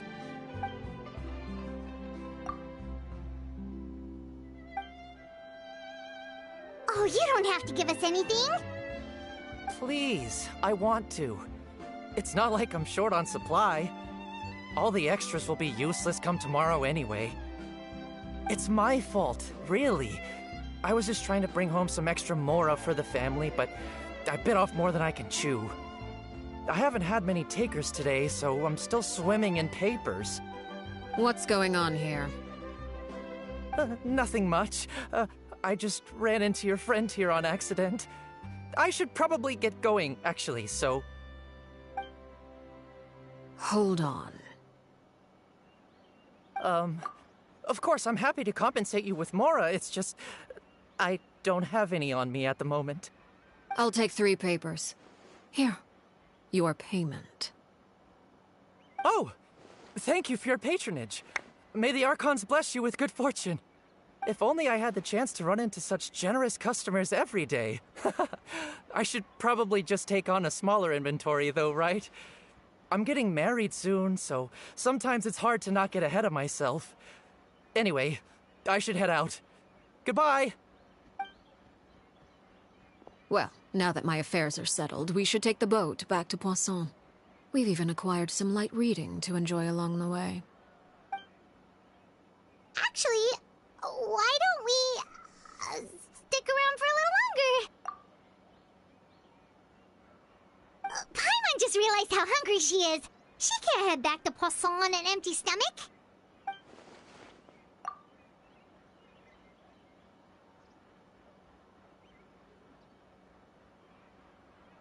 It appears you two are under the impression that delaying our return will somehow alter the situation in your favor. I'm sorry to ruin your fantasy, but your efforts are meaningless. That being said, I could be persuaded to give Linny some extra time. I just have one condition. If you agree to my request, I'll even answer some of your questions. You're quite curious about Clairvy, are you not? And my relationship to her. Wait, why are you being so generous all of a sudden? You're not gonna ask us to do something bad, are you? You overestimate yourself. You don't have the talent for bad things. Then what can you possibly...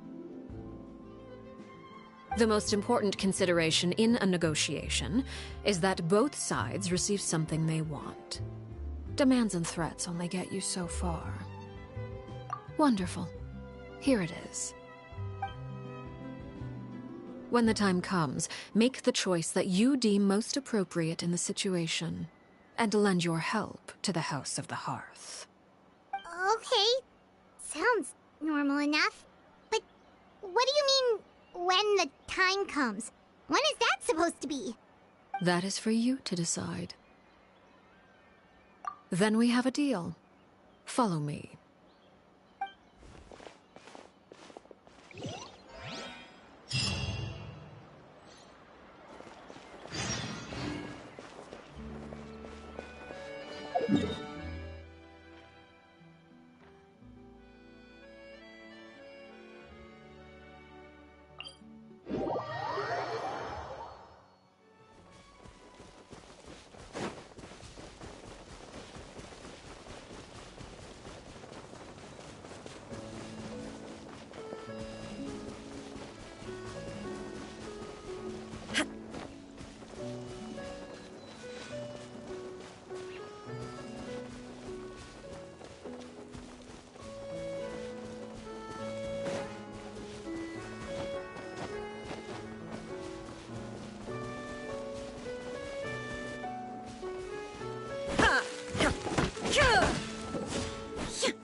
How about we explore the area ahead of us later?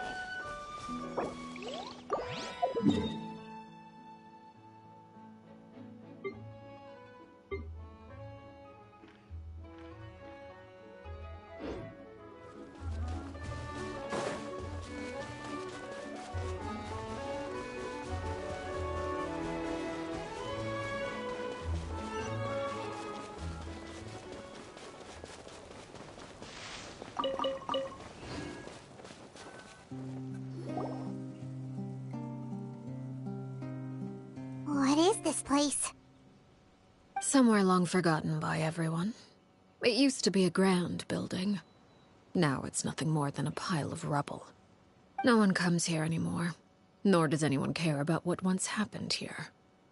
Although, This place does have something to do with the story I'm about to tell you. It was before I became a Harbinger, and before Linny and the others joined the House of the Hearth. Due to certain events, I first killed Clairvy and then her mother. And this is where it all happened. You were the one that killed Clairvy? Patience now. Allow me to explain Clairvy's side of the story first. I'll start from the beginning. Clairvy was 6 years old when she was brought by her mother, Crucibina, to live in the House of the Hearth. From the outside, it seemed like a fairy tale. A thriving family made up of kind adults and friendly children. Crucibina was the knave at that time, and the House of the Hearth was under her control. She was Clairvy's mother by blood, but she was also the mother to all the children in the house. Clairvy was happy here, for a time. But she quickly realized that being part of this family wasn't a fairy tale at all. It was a kind of purgatory. Purgatory? Exactly. The House of the Hearth takes in war orphans from all over Teyvat. But as for how to raise them, that depends entirely on the person in charge. Crucibina came up with a novel idea. She would teach the children to fight, force them to duel each other, and then crown as the king of the house the child who proved themselves most worthy of inheriting her title. It's difficult to estimate the number of children who died or were maimed in the process. There's little I can say about the ones who died. The ones that emerged with permanent injuries, on the other hand, well, they still served a purpose. They would be handed over to the doctor to be experimented on, or sent away on dangerous missions. Nothing more than tools to be used and then discarded. So those were the experiments Clairvy was talking about. But what actually happened to her? You said that Clairvy was Crucibina's daughter, so if Clairvy tried to convince her to stop what she was doing, Crucibina probably would have listened, right? Despite being Clairvy's mother, Crucibina cared little for her daughter. She forced Clairvy to join the House of the Hearth only as a means to demonstrate her own impartiality as a mother, to prove that she treated all her children equally. Clairvy did try to convince her mother to change her ways, but it was to no avail. After her efforts failed, the only other option was to rise up and try to fight back. Unfortunately, the other children had already been thoroughly indoctrinated into the illusion of happiness Crucibina had created. Of course, there was one exception. Someone Clairvy's age, who knew the truth about the House of the Hearth. Her name was Peruere. Wait, the friend that Clairvy mentioned? Friend, huh? I suppose we can call her that for now. Clairvy was a cheerful and passionate person with a tenacious spirit. Peruere, on the other hand, was rather cold-blooded. Her cold-blooded nature allowed her to see through Crucibina's facade. Yet, it was also this cold-bloodedness that prevented her from acting against it. At least at first. While Clairvy longed for freedom, Peruere was convinced that, amid all the fighting and violence, she would make it until the end. Despite their differences, the two became fast friends, united by their knowledge of the truth. Clairvy told Peruere that she hoped to create a real family, where no one would be killed or sacrificed. There may have been a certain naivete to her ideas, but Clairvy proved her determination many times over. She tried countless times to run away, ask for help, or expose the truth. But her efforts only earned her beating after beating. The only thing that kept her going was her strength of will. Even with her body racked with pain, she would still stand on her tiptoes and open the window at night. She and Peruere would look out at the moon together, a fierce longing for freedom shining in her eyes. But one day, that light simply vanished. Oh no. What happened? Her hopelessness resulted from a culmination of things. 10 years had passed. 10 years worth of failure after failure. She and Peruere weren't children anymore, but finding any chance to escape still seemed as hopeless as ever. It was during this time that Peruere suggested a new plan. If escaping was out of the question, why not take down the very person sitting on top of this throne of lies? Mother herself. Clairvy rejected that proposal. She claimed that, as a famous harbinger, Crucibina possessed an unimaginable amount of power. Trying to kill her would have an incredibly low chance of success. Clairvy never gave another reason, but Peruere could see it written all over her face. Clairvy still thought of Crucibina as her mother. Killing her own flesh and blood was a line she couldn't bring herself to cross. If she couldn't escape and fight back, then only one option remained. Precisely. Death was the only way that she felt she could be free. It happened during a duel. When she arrived at the dueling ring that day, her partner turned out to be none other than Peruere. The very person that had stood by her side all those years. It was a fierce battle. But ultimately, Clairvy decided to let Peruere end her life. From that moment on, Peruere's journey was one written in flames. When the rain finally came and washed it all away, there she stood, the sole victor in Mother's endless game of slaughter. A trail of corpses strewn across her path to success. It was the very result she had predicted 10 years prior. Even then, she believed she would make it until the end. She wasn't surprised by the fact that she emerged as Mother's undisputed heir. Rather, her success left her with an inexplicable sense of restlessness. She was unsettled. And there was only one thing that could quell that sensation. Perhaps you two would like to take a guess as to what it was? Crucibina, you mean? But... Correct. This is the place where Peruere killed her best friend. A mere year later, this is also the place where she fought tooth and nail to kill the mother they shared. The moment she acted, any conception of what was right or wrong ceased to matter. It's one of the principles of the house. Only those who survive get to write the rules. Peruere won the battle, and became a harbinger herself. After which Her Majesty, the Tsaritsa, bestowed upon her a new name. Arlecchino. So the Perry Clairvy was talking about... It was you all along. You're Peruere. Arlecchino is just a name you got later.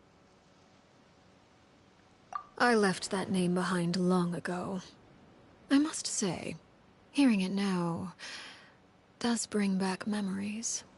After I defeated Crucibina, the moniker of Mother died with her. I chose to forego the title she called herself, and even chose to give up my own name. I rebuilt the House of the Hearth under a new identity. Not only as Arlecchino, but as father. And that is where the story ends. Any more questions? Yeah. Based on what you just told us, Clairvy wasn't a little kid when she was killed. So the Clairvy we met... Was she really a spirit at all? I suppose you could call her an illusion born of flame. Her existence is like ashes to a fire. Something left over in the wake of blaze and ruin. You see, a certain power runs through my veins. It's not unlike a curse. My flames leave behind shadows of anything they consume.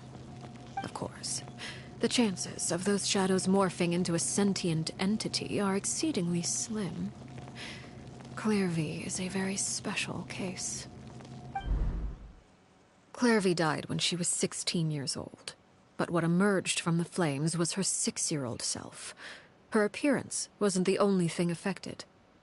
Most of her memories were lost to the blaze as well. Memory is a mysterious thing indeed. Losing a portion of your memories will alter your sense of self. Lose 10 years' worth, however, and it would be like living in the past. Like returning to a version of yourself that never grew up. No wonder Paimon got such a weird feeling when we were talking to her. Perhaps I should put it this way. Clairvy is someone trapped in time. It may seem like she exists with us in the present, but she truly lives in the confines of her own past. So if all of that is true, then you must have known about Clairvy for a long time. Indeed. She's a rather volatile and unstable entity. Sometimes she would look after the children. She's even saved some of their lives. But other times, she would hide from me and become obsessed with revealing the truth about the house to anyone who will listen. Shadows don't have the capacity to learn or grow. Any new information they encounter is quickly forgotten over time. Your attempts to expose Clairvy to sunlight, they failed, yes? The reason is actually quite simple.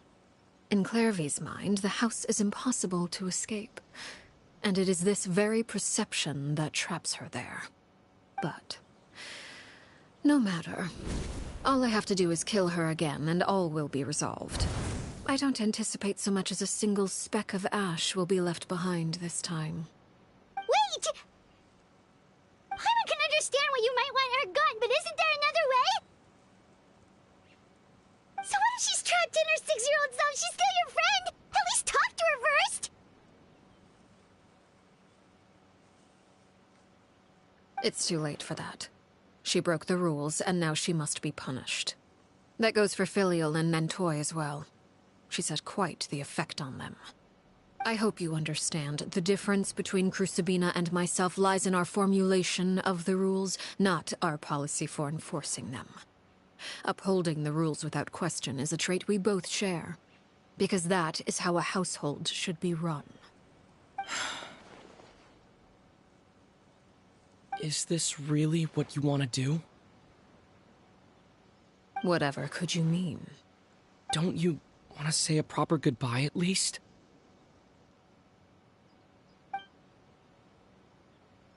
Whether as a killer or as a father, there are two things that must be avoided at all costs: anger and sorrow. Anger makes you impulsive. Sorrow causes you to waver. Well, it appears it's about time to proceed. Before we arrived, I told some of my well-behaved children to bring our troublemakers here by nightfall.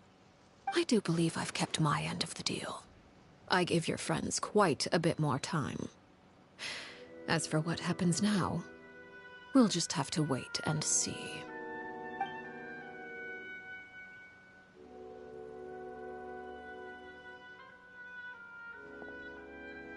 Here they are, Father. Ah, you gonna execute him?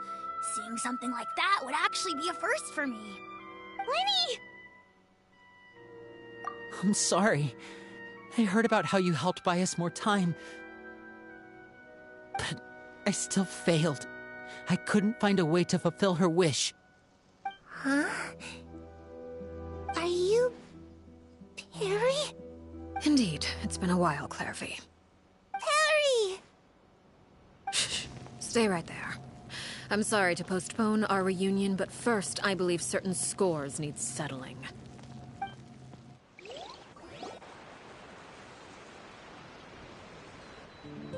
Father, let me explain. Out of my way. Father! You chose to conceal a threat to the house. And for that, you must be punished. Overall, however, I suppose your wrongdoing is hardly the most egregious of the bunch, so I'll deal with your punishments later. As for right now, the more pressing concerns are the traitors among us. By traitors? Do you mean us? Father, let me explain. We didn't mean to... Fultz, why don't you share what you heard?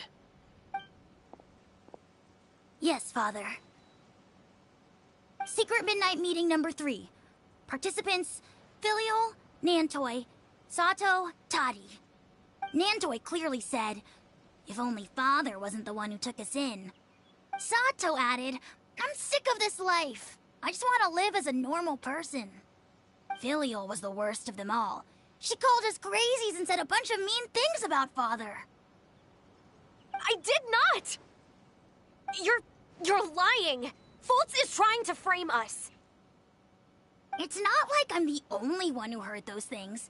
After that, you and Toddy and a bunch of other people started talking about Clairvy. You were using all those things Clairvy brought up as an excuse to question Father. We're birds locked in a cage. The only way out is to destroy it. That's what you said, wasn't it? You little... You just want me gone, don't you? What did I ever do to you, huh? And you, Sheplo, have you forgotten who stood by your sickbed, watched over you, and changed your dressings? Come on, let's hear it then. What's your reason for all this?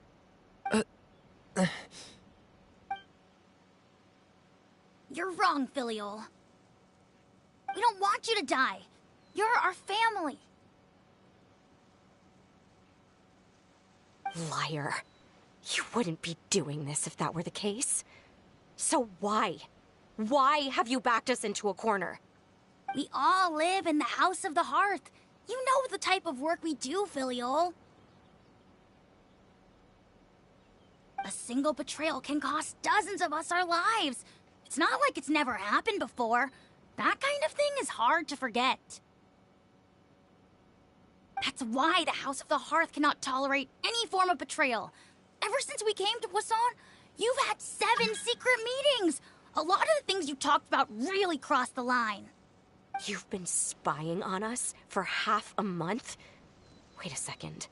Now that I think about it, the move to Poisson was just a way to make it easier to spy on us, wasn't it? Because we were all in one place. You've had this planned all along.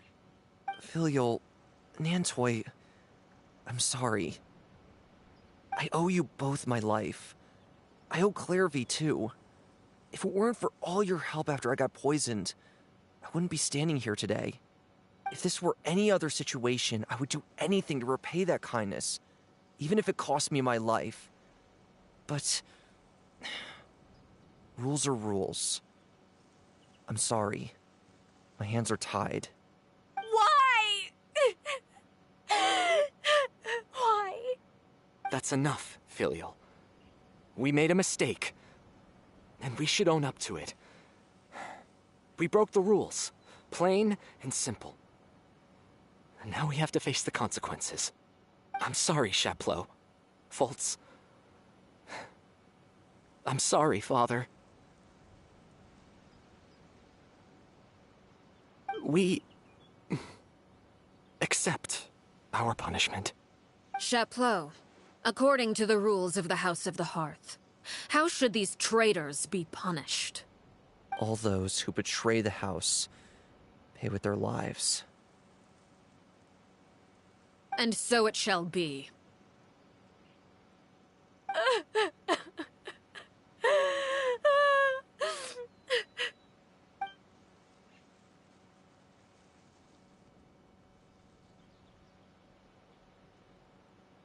Father, please wait! Something you want to say, Linny? Please reconsider, Father. What Filial and the others did, does it really count as betrayal? We all come from broken families. From the very first day we joined the House of the Hearth, we wanted nothing more than to make it a real home. But the truth is, none of us know what a real home should look like. I'm not saying I have all the answers. All I know is this. Killing Filial and the others may uphold the rules, but doing so will only bring us further away from being a real family than we've ever been. So please, Father, please reconsider. I agree with Linny. Father, please. Linny, you...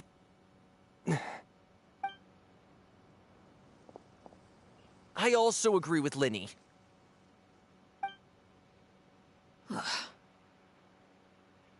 An order once given cannot be rescinded. However, given the extent of your determination, I suppose we shall have to go about this a different way. Draw your weapons and face me. Our weapons? Father, are you referring to a duel? Precisely. The rules of the house will not be altered. Traitors must be punished. However, resolving disputes with a duel is also one of our rules, one that also applies to me. Demonstrate a sufficient showing of strength, and I shall offer a concession. Wait. Beat Father in a duel? Impossible. Father is way too strong, even for Lenny.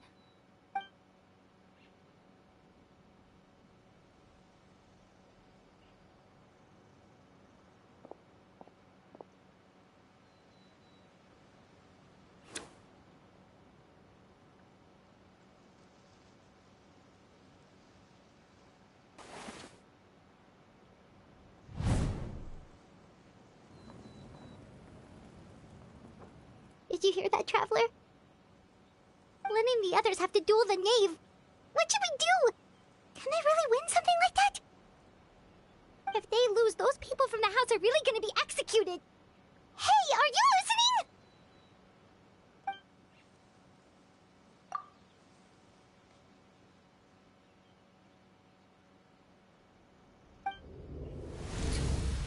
Don't you want to say a proper goodbye at least? Anger makes you impulsive. Sorrow causes you to waver.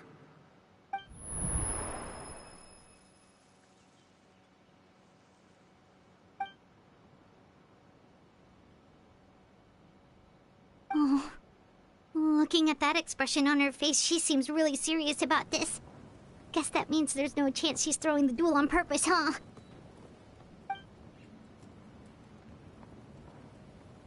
When guests are around, families are often on their best behavior. And any disputes are less likely to escalate. When the time comes, make the choice that you deem most appropriate in the situation, and lend your help to the House of the Hearth. What's wrong, Traveler? Hey, where are you going? Traveler?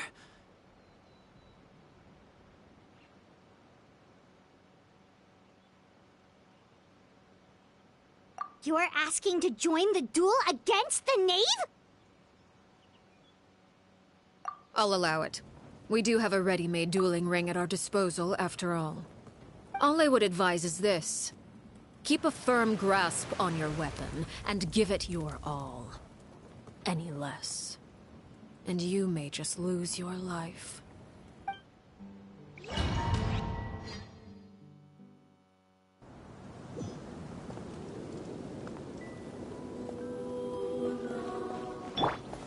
Stabilize! Is it my turn now? With these rising flames! Now's our chance! Now that's more like it.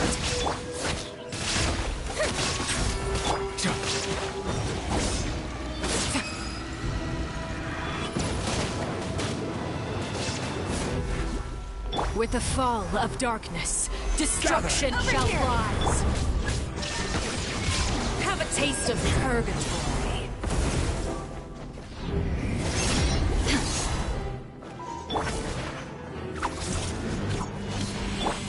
With these rising flames, The show begins! Try to pace yourself. Illusion shattered. Order guide!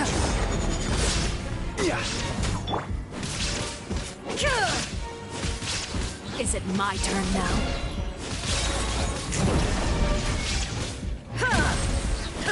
And voila!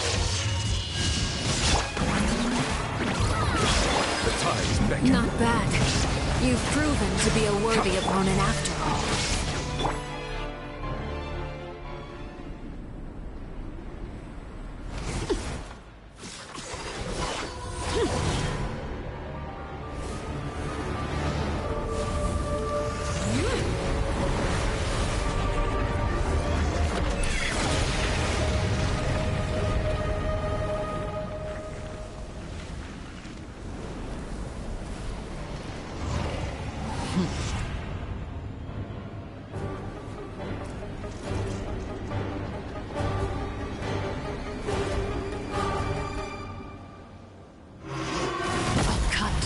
Seared away.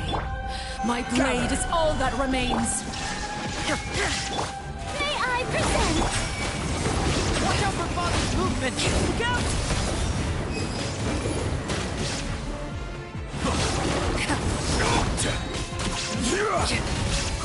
Solidify! I will have order. There is no escape. Now's our chance. Over here! Suntown is only the beginning.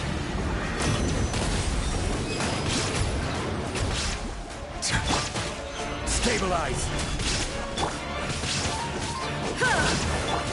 Watch out for Father's movements! Look out!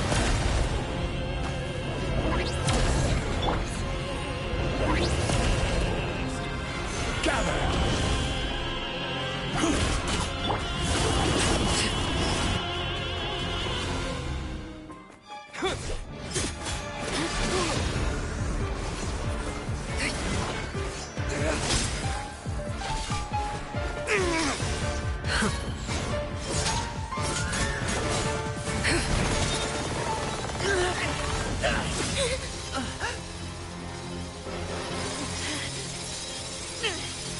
You should know better than to crowd in one place.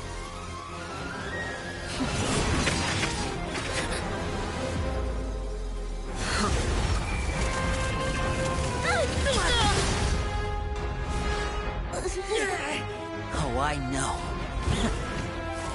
No! I'm sorry, Father!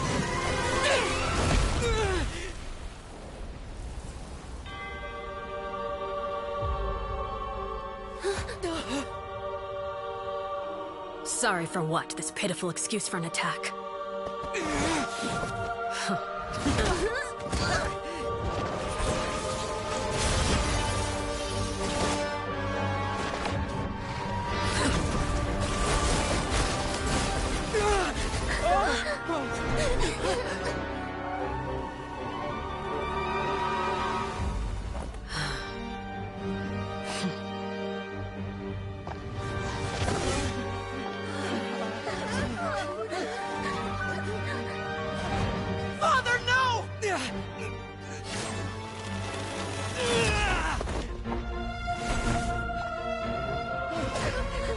Made it out, did you? You're stronger than I expected.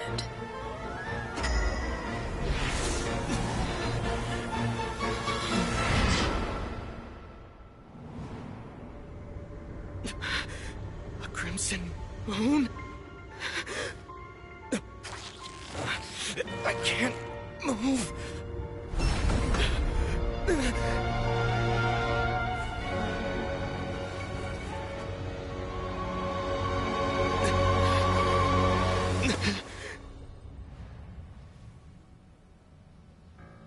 Still, not strong enough to beat me.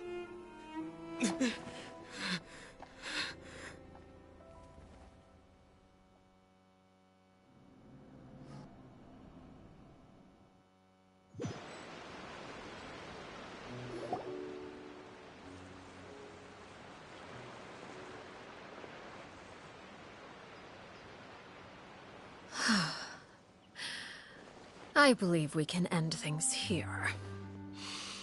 It's not often that we get to enjoy the company of guests, after all. We wouldn't want things to get too out of hand.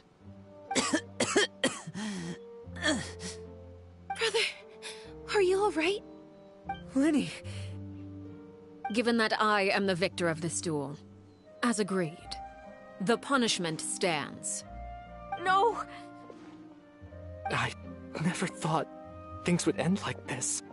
However, everyone involved in the duel demonstrated a remarkable level of strength and determination. In light of this, I'm prepared to change the method of execution. Elwar, the bottled flames I gave you for safekeeping. Do you still have them? Yes? I wasn't sure what they were for, but I've kept them super safe. I didn't lose a single one. Wonderful. Then, in just a moment, I'll have you administer them. Bottled flames? Indeed. They're the product of a secret experiment. Under certain special circumstances, flames can be extracted from my person and preserved. Once ingested, searing pain will spread across every inch of your body. No harm will come to you physically, but your memories will be burned away. If you can withstand the pain. When you awake, you'll have forgotten everything you know about the House of the Hearth, and will be expelled from the organization. In other words, administering this concoction will kill the version of you that grew up in the house, and give you a new identity.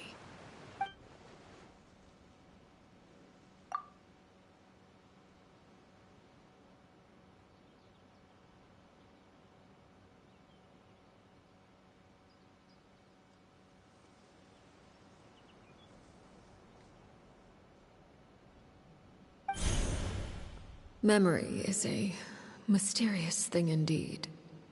Losing a portion of your memories will alter your sense of self.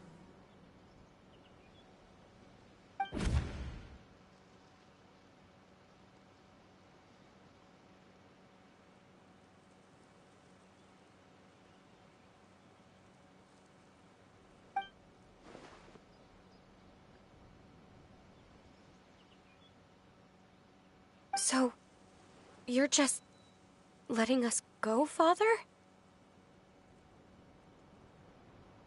You misunderstand. Memories are extremely important. Once consumed by flame, the version of you standing before me will die, and our secrets will die with you. So no, I don't intend to just let you go, because the person who survives will be nothing but a stranger. Even so, I won't have to live in fear anymore. I'm sorry, Father. I'm sorry I let you down. But I really... Don't cry, Filial. You haven't left the house yet, so there are still rules to be followed, yes? Remember what I taught you.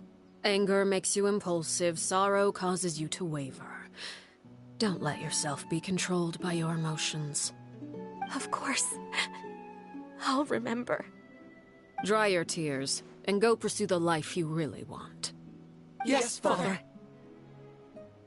Chaplot, Fultz, Elwar. Take them back to Poisson. And bring Linny and the others as well. I prepared 3 extra vials of bottled flames. As for whether to take them, the choice is yours. Goodbye, children. The next time we meet, I will no longer be your father. Thank you for all you've done for the house. I hope you have bright futures ahead of you.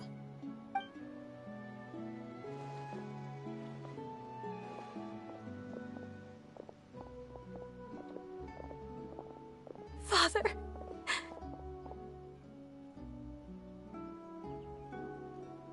Let's go.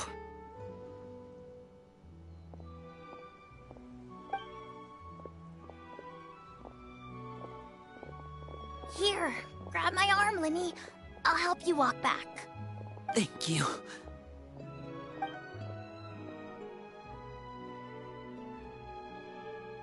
Clairvy.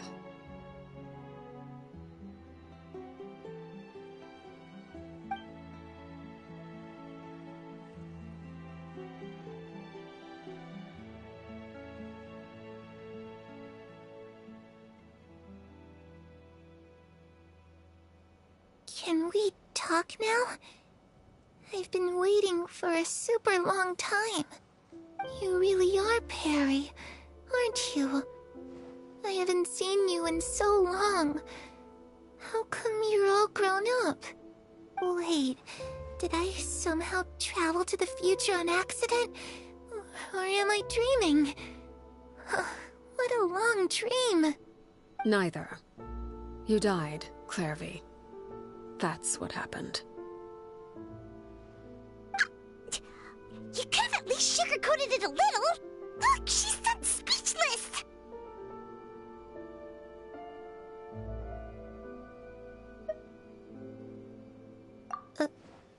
Oh. Okay then. Huh? That's it? You accepted it just like that? Yep. If that's what Perry says happened, then I believe her. Perry wouldn't lie to me. Plus, I don't really need to know why I'm like this. I'm more curious about what happens in the future. If you're a harbinger now, Perry, that means Mother is gone, isn't she? Can you tell me about it? I want to know what happened to her. And to me. You never stopped trying to defy fate. At first, no one believed you. You could only vent your frustrations to the moon. In fact, you often sought comfort in the night sky. You wanted to see the aurora, so one night we promised each other we would go to Snezhnaya to see it together. Later on, you tried to run away, but you were brought back each time. Mother spared your life, but it wasn't out of kindness. Instead, she decided to make an example of you by slowly torturing you over time. That way, the other children would know what happens to traitors. Still, you never gave up. Mother hoped that through ruthless duel after ruthless duel, she would be able to crown an ultimate victor among the children she raised. But you called on everyone to unite, to fight to a draw in order to reduce casualties. Your efforts may have only delayed the inevitable, but still. You gave them hope. You tried everything you could think of, but every attempt ended in failure. Still, you never turned your sword on Crucibina, and you never turned it on me. On that gloomy day, you told me, "For the last 16 years of my life, I've done everything I can to fight for freedom. But now, I realize that the only freedom I truly possess is the freedom to choose to die." I never imagined I would say something like that. I must have been feeling really worn down. But somehow, I still think I understand. According to Mother's plan, only one of us was going to make it until the end. And I always hoped that person would be you. If I could do it all over again, I still don't think I would make a different choice. Even when I first met you, I knew you'd be able to do what I couldn't. Is that so? Even now, I'm not sure I truly understand what kind of freedom you were trying to pursue. But as the head of the House of the Hearth, and as the children's father, I've tried to give them the most basic of freedoms. The freedom to choose their own fate. It's something I discussed with the Eudex of Fontaine. The children who want to leave the house will have their memories wiped clean of all secrets pertaining to the organization. In return, they will be allowed to live a normal life in Fontaine without being prosecuted for their past. Of course, I won't simply hand freedom to them on a silver platter. They have to fight for it and prove themselves worthy of it. Only freedom that is earned has true value. That's more than enough. That's exactly the kind of life I was fighting for. You know, Perry, I think you're a pretty amazing king, and a really great father, too. I'm really happy that you're the one who took over the house. I guess I do have one regret, though. I still haven't seen the outside world. Well, it just so happens that our dear guests over here have been to many nations and traveled to countless places. Perhaps they would be willing to tell you what the outside world is like. Really? Of course! We've traveled all over the place. We've got so many stories, we could probably talk your ears off for 3 days straight.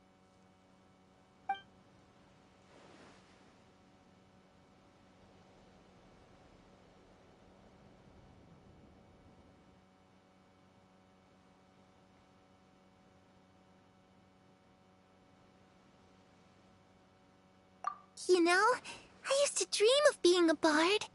Playing the lute while singing into the winds of freedom. Even if there was no one there to listen, I would have continued to sing no matter what. Ah, that's where Mora comes from. I never knew that before.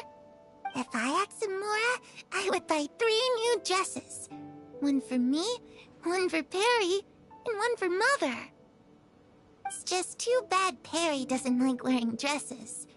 And Mother, well, she probably wouldn't accept something like that either.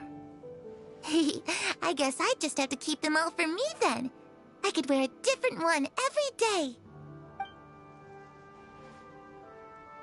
Those yokai you mentioned, what do they look like? I once saw a drawing of this one guy with horns on his head and a super scary face. Are there any yokai like that? Oh, sounds like you're talking about an Oni. Yep, we've met one, and let Paimon tell you, they're not nearly as scary as they look.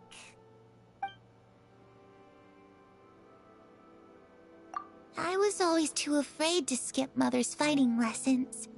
But at the academia, I bet you could do all sorts of secret things in class. Things that have nothing to do with studying. I'm just kidding. Being able to study whatever you want without having to fear for your life actually sounds pretty great.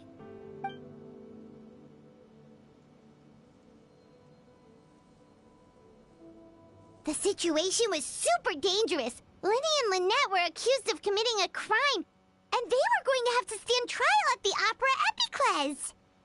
Oh no! That must have been hard for all of you. What happened next? Don't worry. We were able to turn the situation around super quickly. All thanks to Detective Paimon, of course. How'd you do that? Come on, tell me. Okay, so it was like this. After the failed magic show, we rushed to the scene and...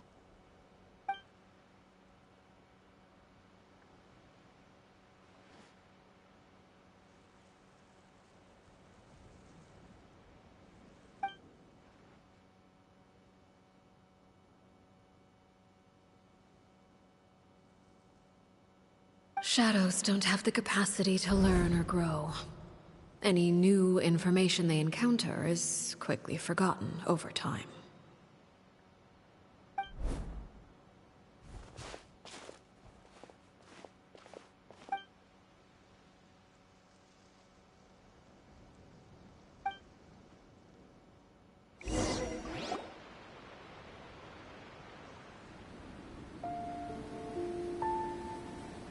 Clairvy, you've worked tirelessly from the shadows to overthrow the House of the Hearth. Now, by my authority as the Knave, I shall announce how this matter ends. You are hereby expelled from the House of the Hearth. You are no longer tied to this place, nor are you bound by its rules. You're saying that I can finally leave? I get to experience the outside world as well?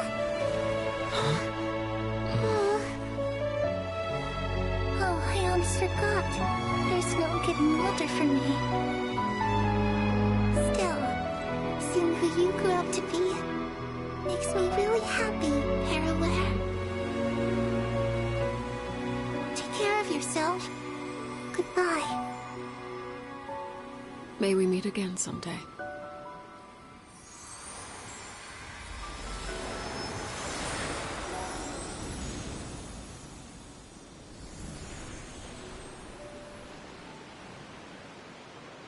Clairvy.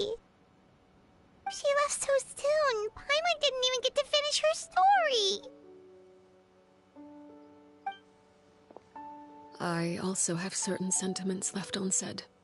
I wanted to tell her that the aurora I saw in Snezhnaya was just as beautiful as the ones in the pictures. But a shadow's memories reset at dawn. Had we delayed any longer, we wouldn't have had the time to say goodbye. Whatever regrets may linger, let them be lost to the coming of a new day. Father? It's Linny! Hey, Linny!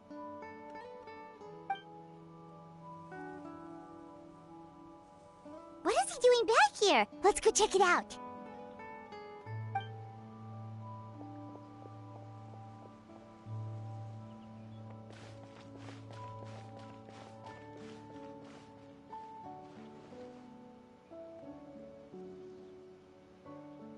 Father, the bottled flames have been administered. Filial and the others have left the house.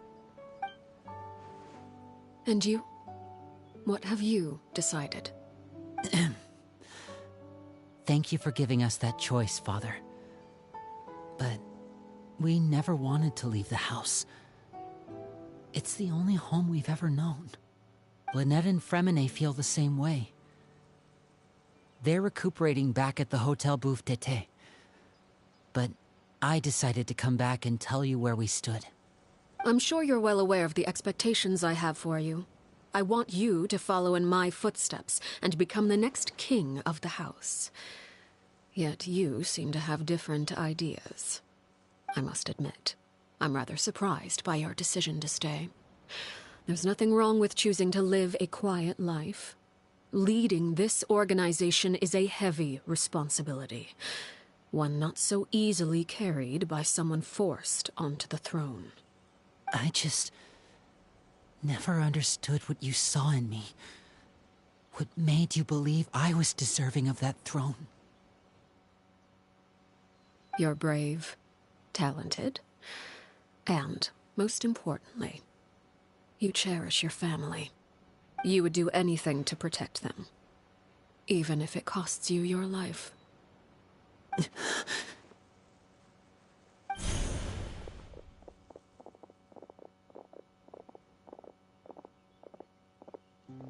Speaking up back there was so brave of you, Linny.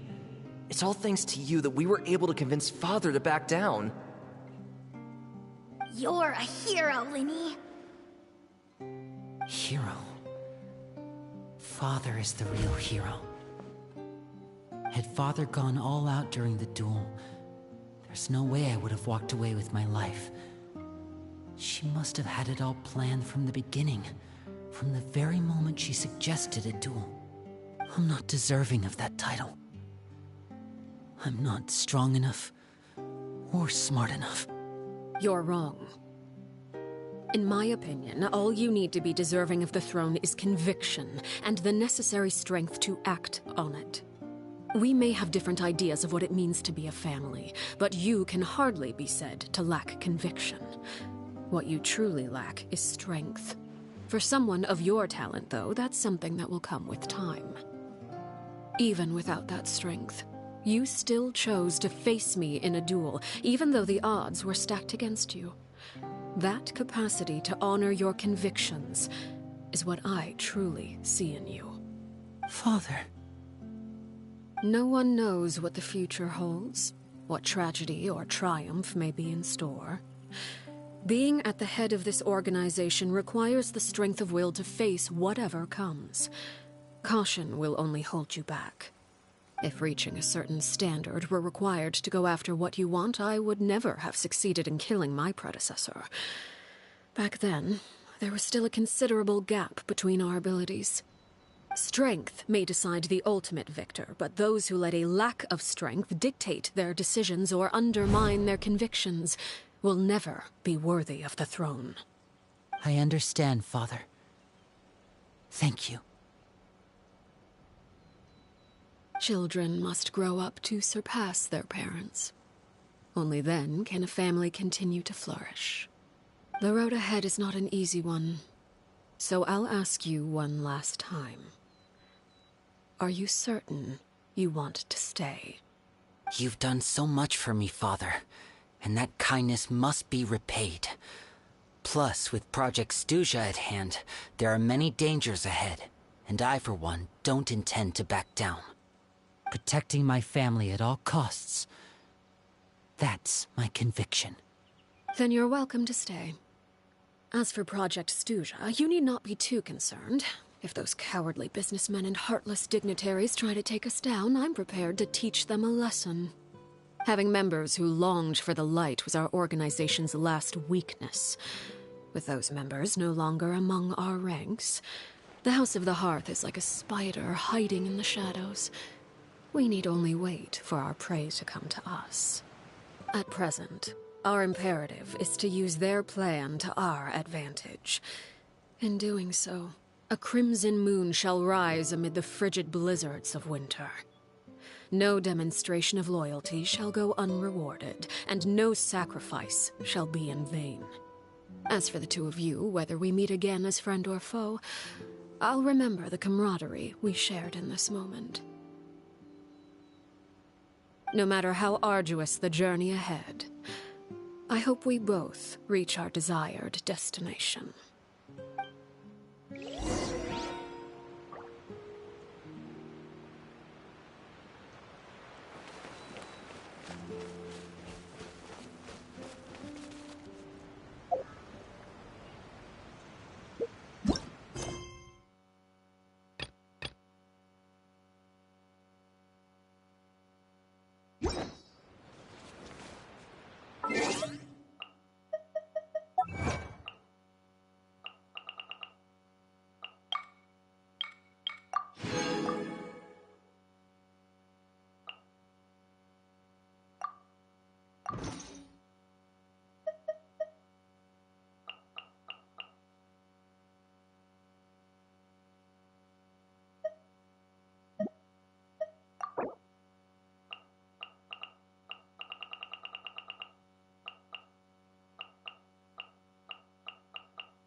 Didn't Linny say that Lynette and Fremine were recovering at the Hotel Bouffe d'été?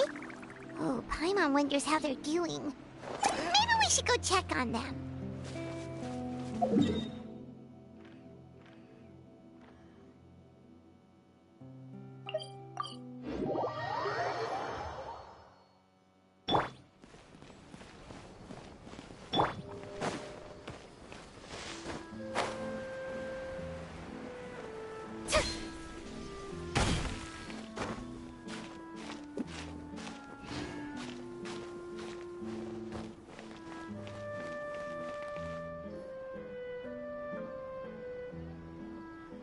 Lynette? Fremine?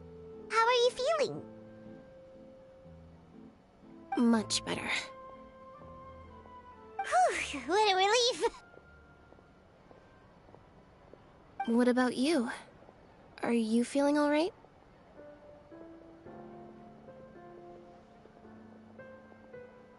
I knew you'd come out unscathed.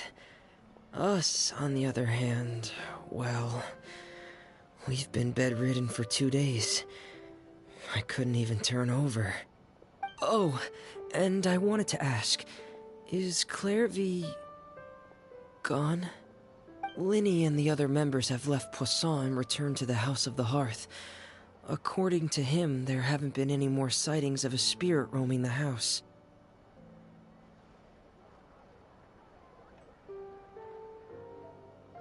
I see. I'm glad. Father came to check up on us 2 days ago and told us about what happened with Crucibina and Clairvy. Actually, I've met Crucibina before.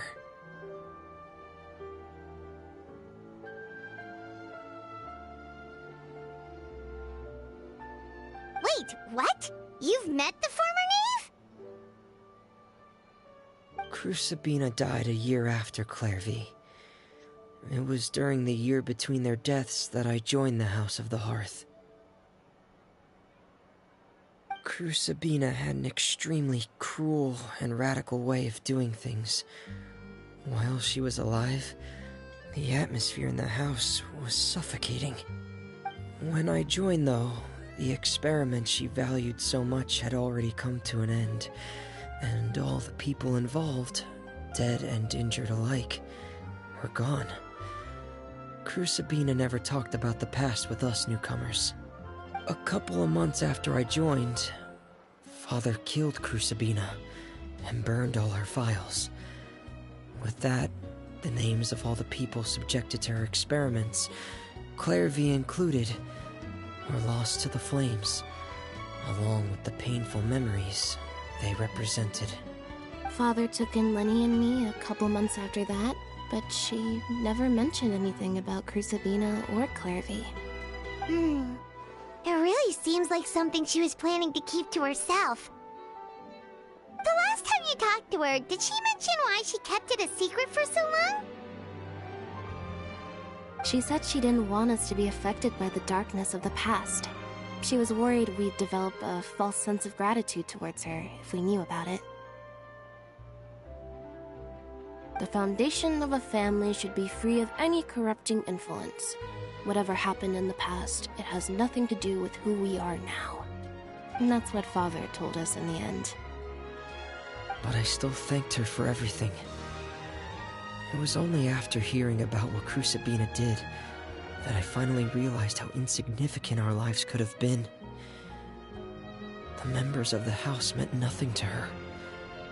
To say that she valued them in any way, even just as a tool, would probably be giving her too much credit. If Father hadn't taken over the House of the Hearth, I probably would have already... Father rarely brings up the fact that she saved us. She doesn't believe that being indebted to her should be what ties us together. But even if we didn't owe her anything, we would still choose to stay. Because this is our home. We may have arguments or times when we feel wronged. Some people may even choose to leave. But as long as Father is here, we will always have a home. Whether the path before us is bathed in sunlight or shrouded in shadow, we'll follow Father wherever she chooses to go. So I wanted to say thank you for helping us make it through this crisis. Without your help, we could have lost a lot more along the way. Oh, we didn't do anything, really. Of course. You're welcome anytime. Are Filial and Nantoy okay? I actually saw them at a cafe this morning. They didn't recognize me. From what I could tell, they were drinking coffee and talking about one of the operas that started running recently. They seemed happy.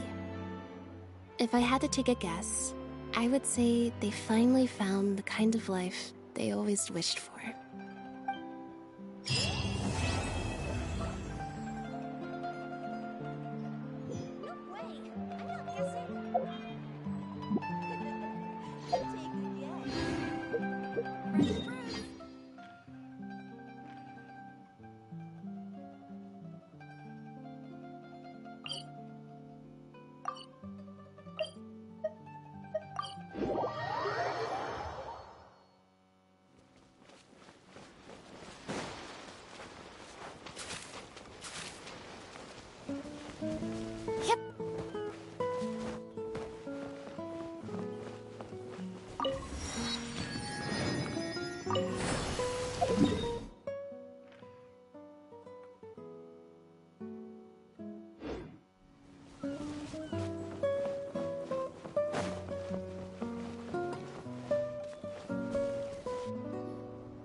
Solidify! Bow your head.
Take them.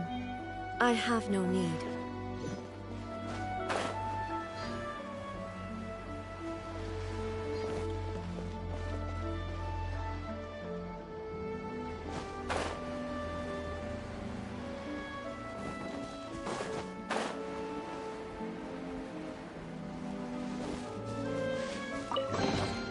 Take them. I have no need.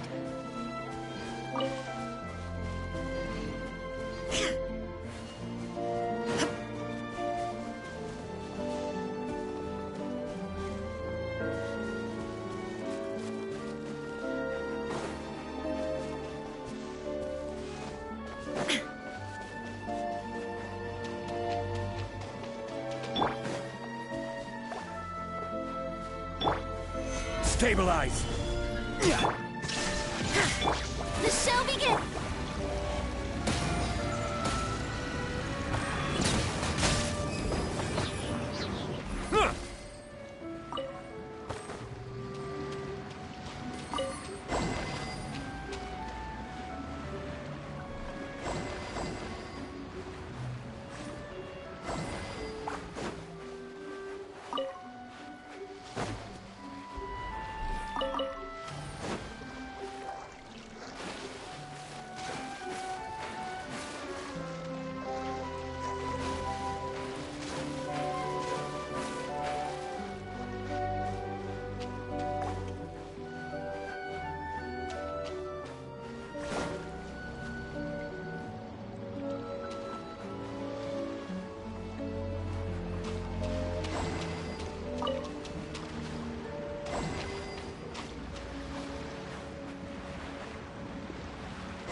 Is it what you wish to find?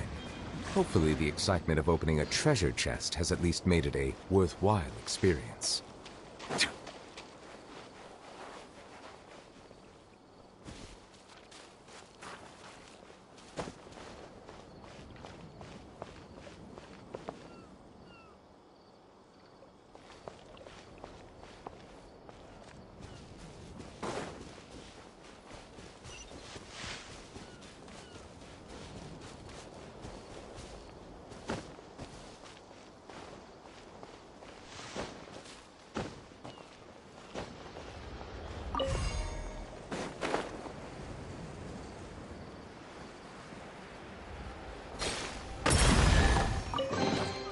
Let the record show that I verbally consent to relinquishing these items into your possession.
order guide you.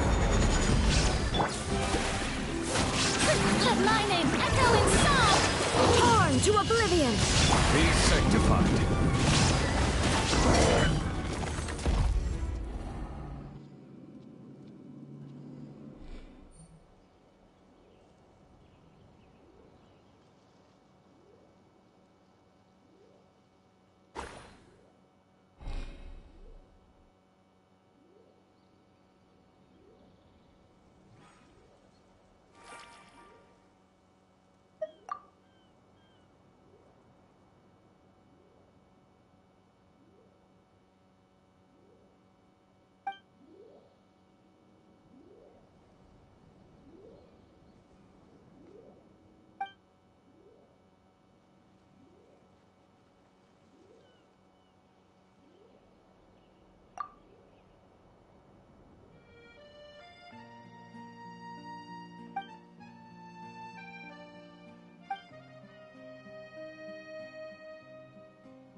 I see the value in my own work, but I also see the meaning in all the endeavors of the people of Fontaine. I believe I will continue to take pride in fulfilling my duty.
Is it what you wish to find? Hopefully the excitement of opening a treasure chest has at least made it a worthwhile experience.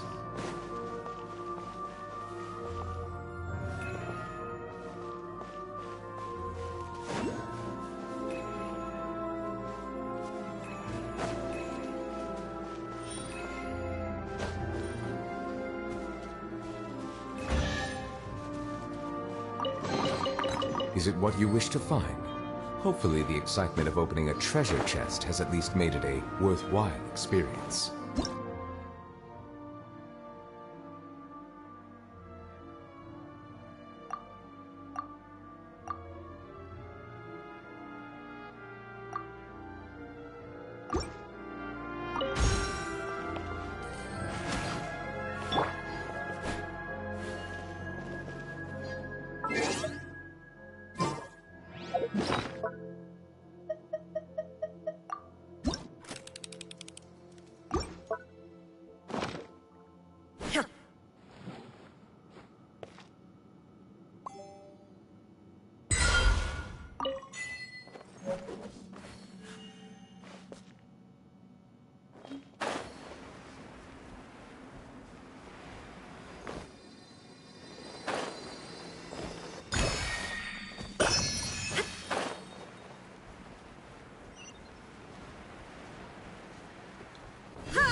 Illusion shattered! Silence!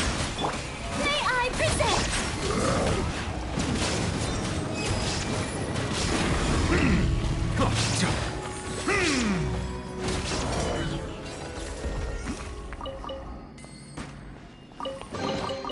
Abandoned property belongs to whoever finds it first, so it's legally yours now.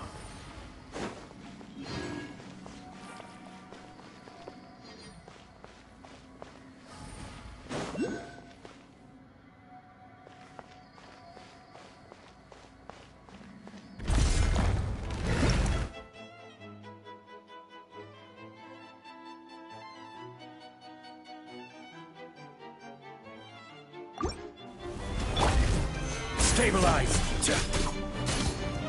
Shine down! Pound your head!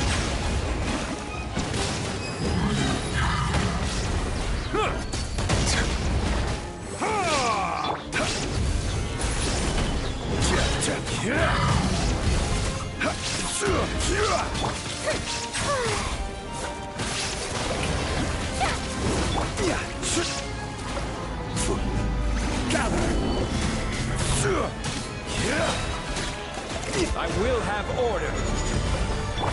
Now you shall perish! Time to shine!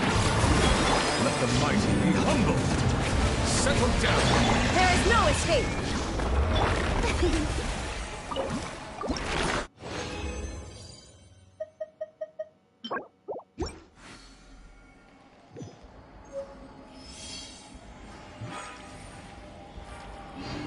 How brilliant!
Solidify!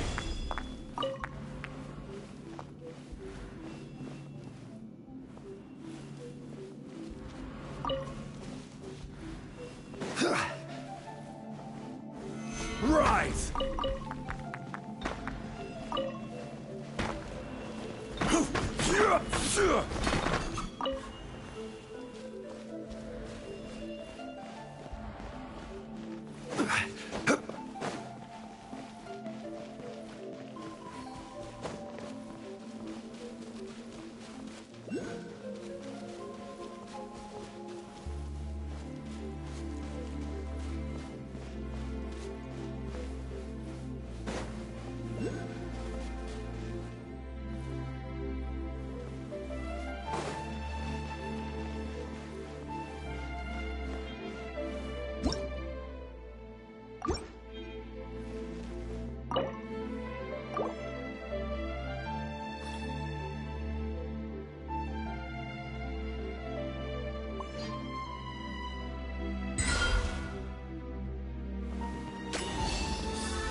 Stabilize!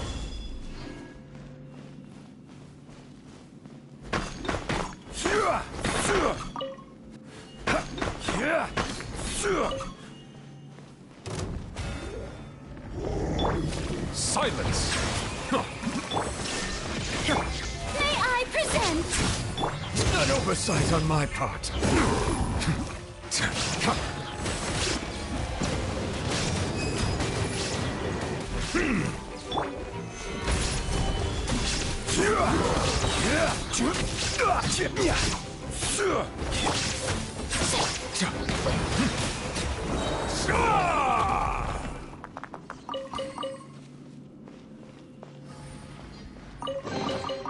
Let the record show that I verbally consent to relinquishing these items into your...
Abandoned property belongs to whoever finds it first.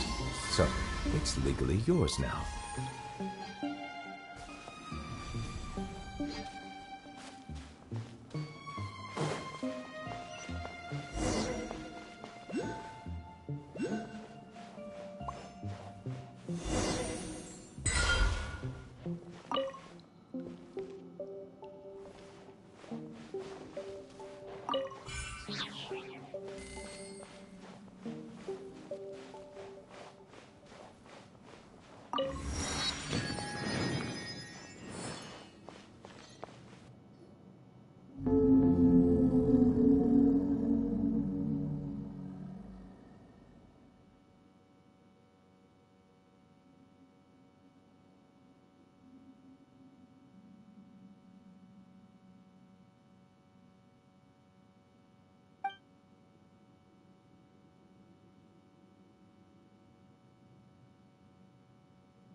Melusines are beautiful creatures.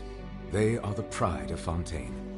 Be sure to befriend them and cause them no harm.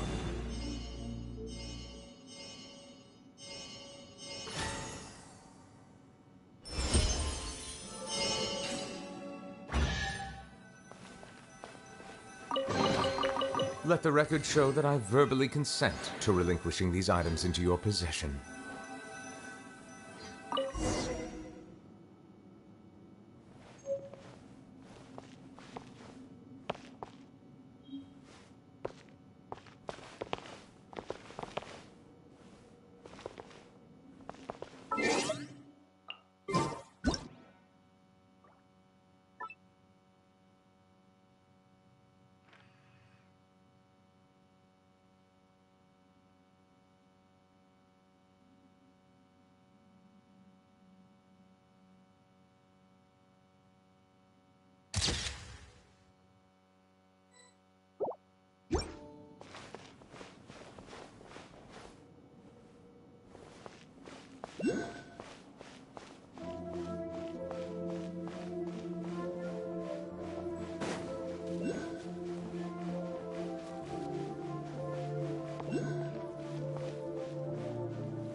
Solidify!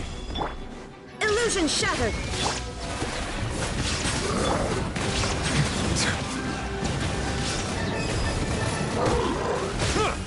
The tides beckon. Let my name echo in song! Torn to oblivion! There is no escape! Settle down! Stabilize! The show begins!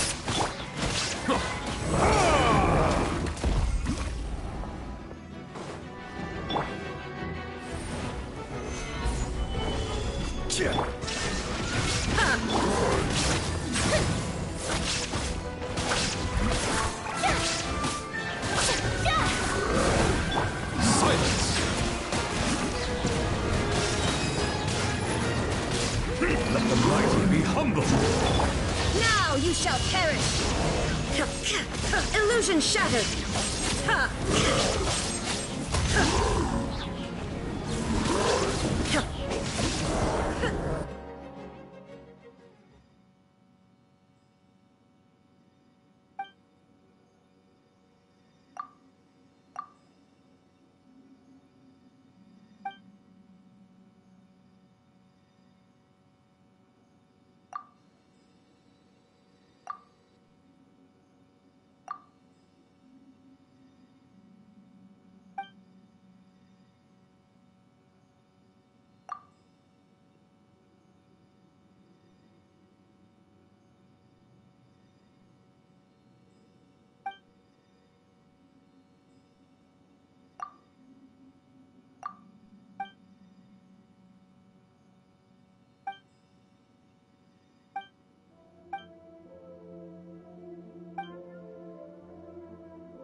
Let's go get ourselves...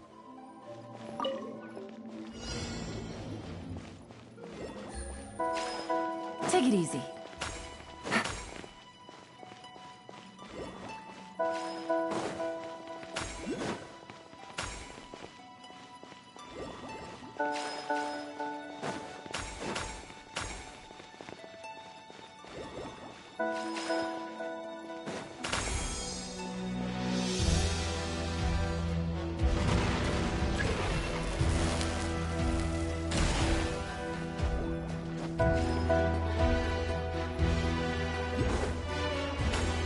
Take it easy.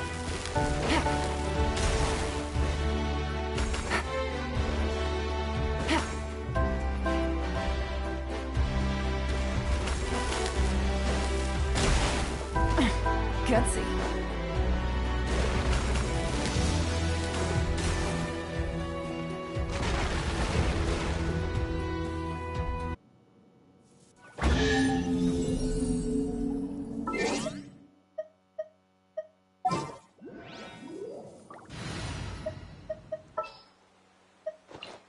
Let me guess. Need something tailor-made?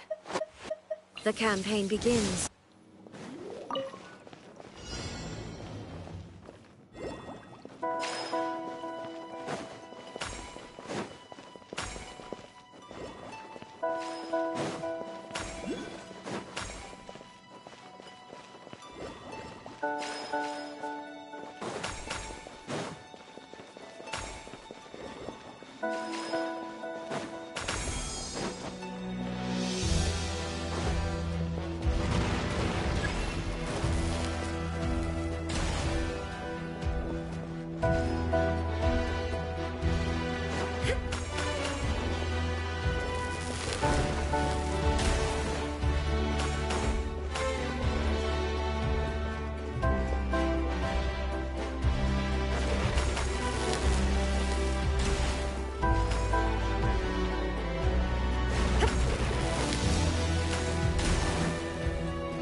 This is annoying.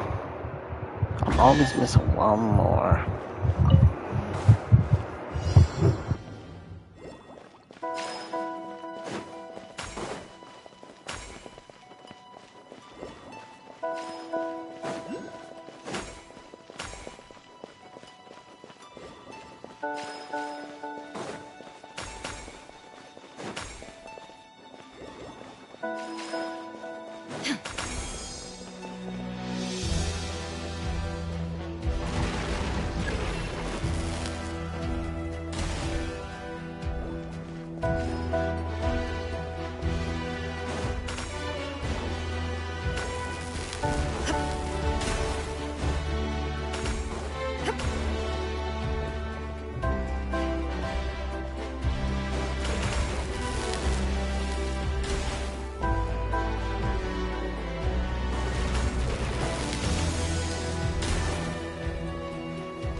Take them. I have no need.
Alright, we're just gonna end it here. We'll probably either come back tomorrow or Wednesday. Because I have Stellar ability now, but I want to try to get as much as possible done with Final Fantasy. So when I'm done with that, then I'll do Stellar Blade. So I'll catch you guys next time.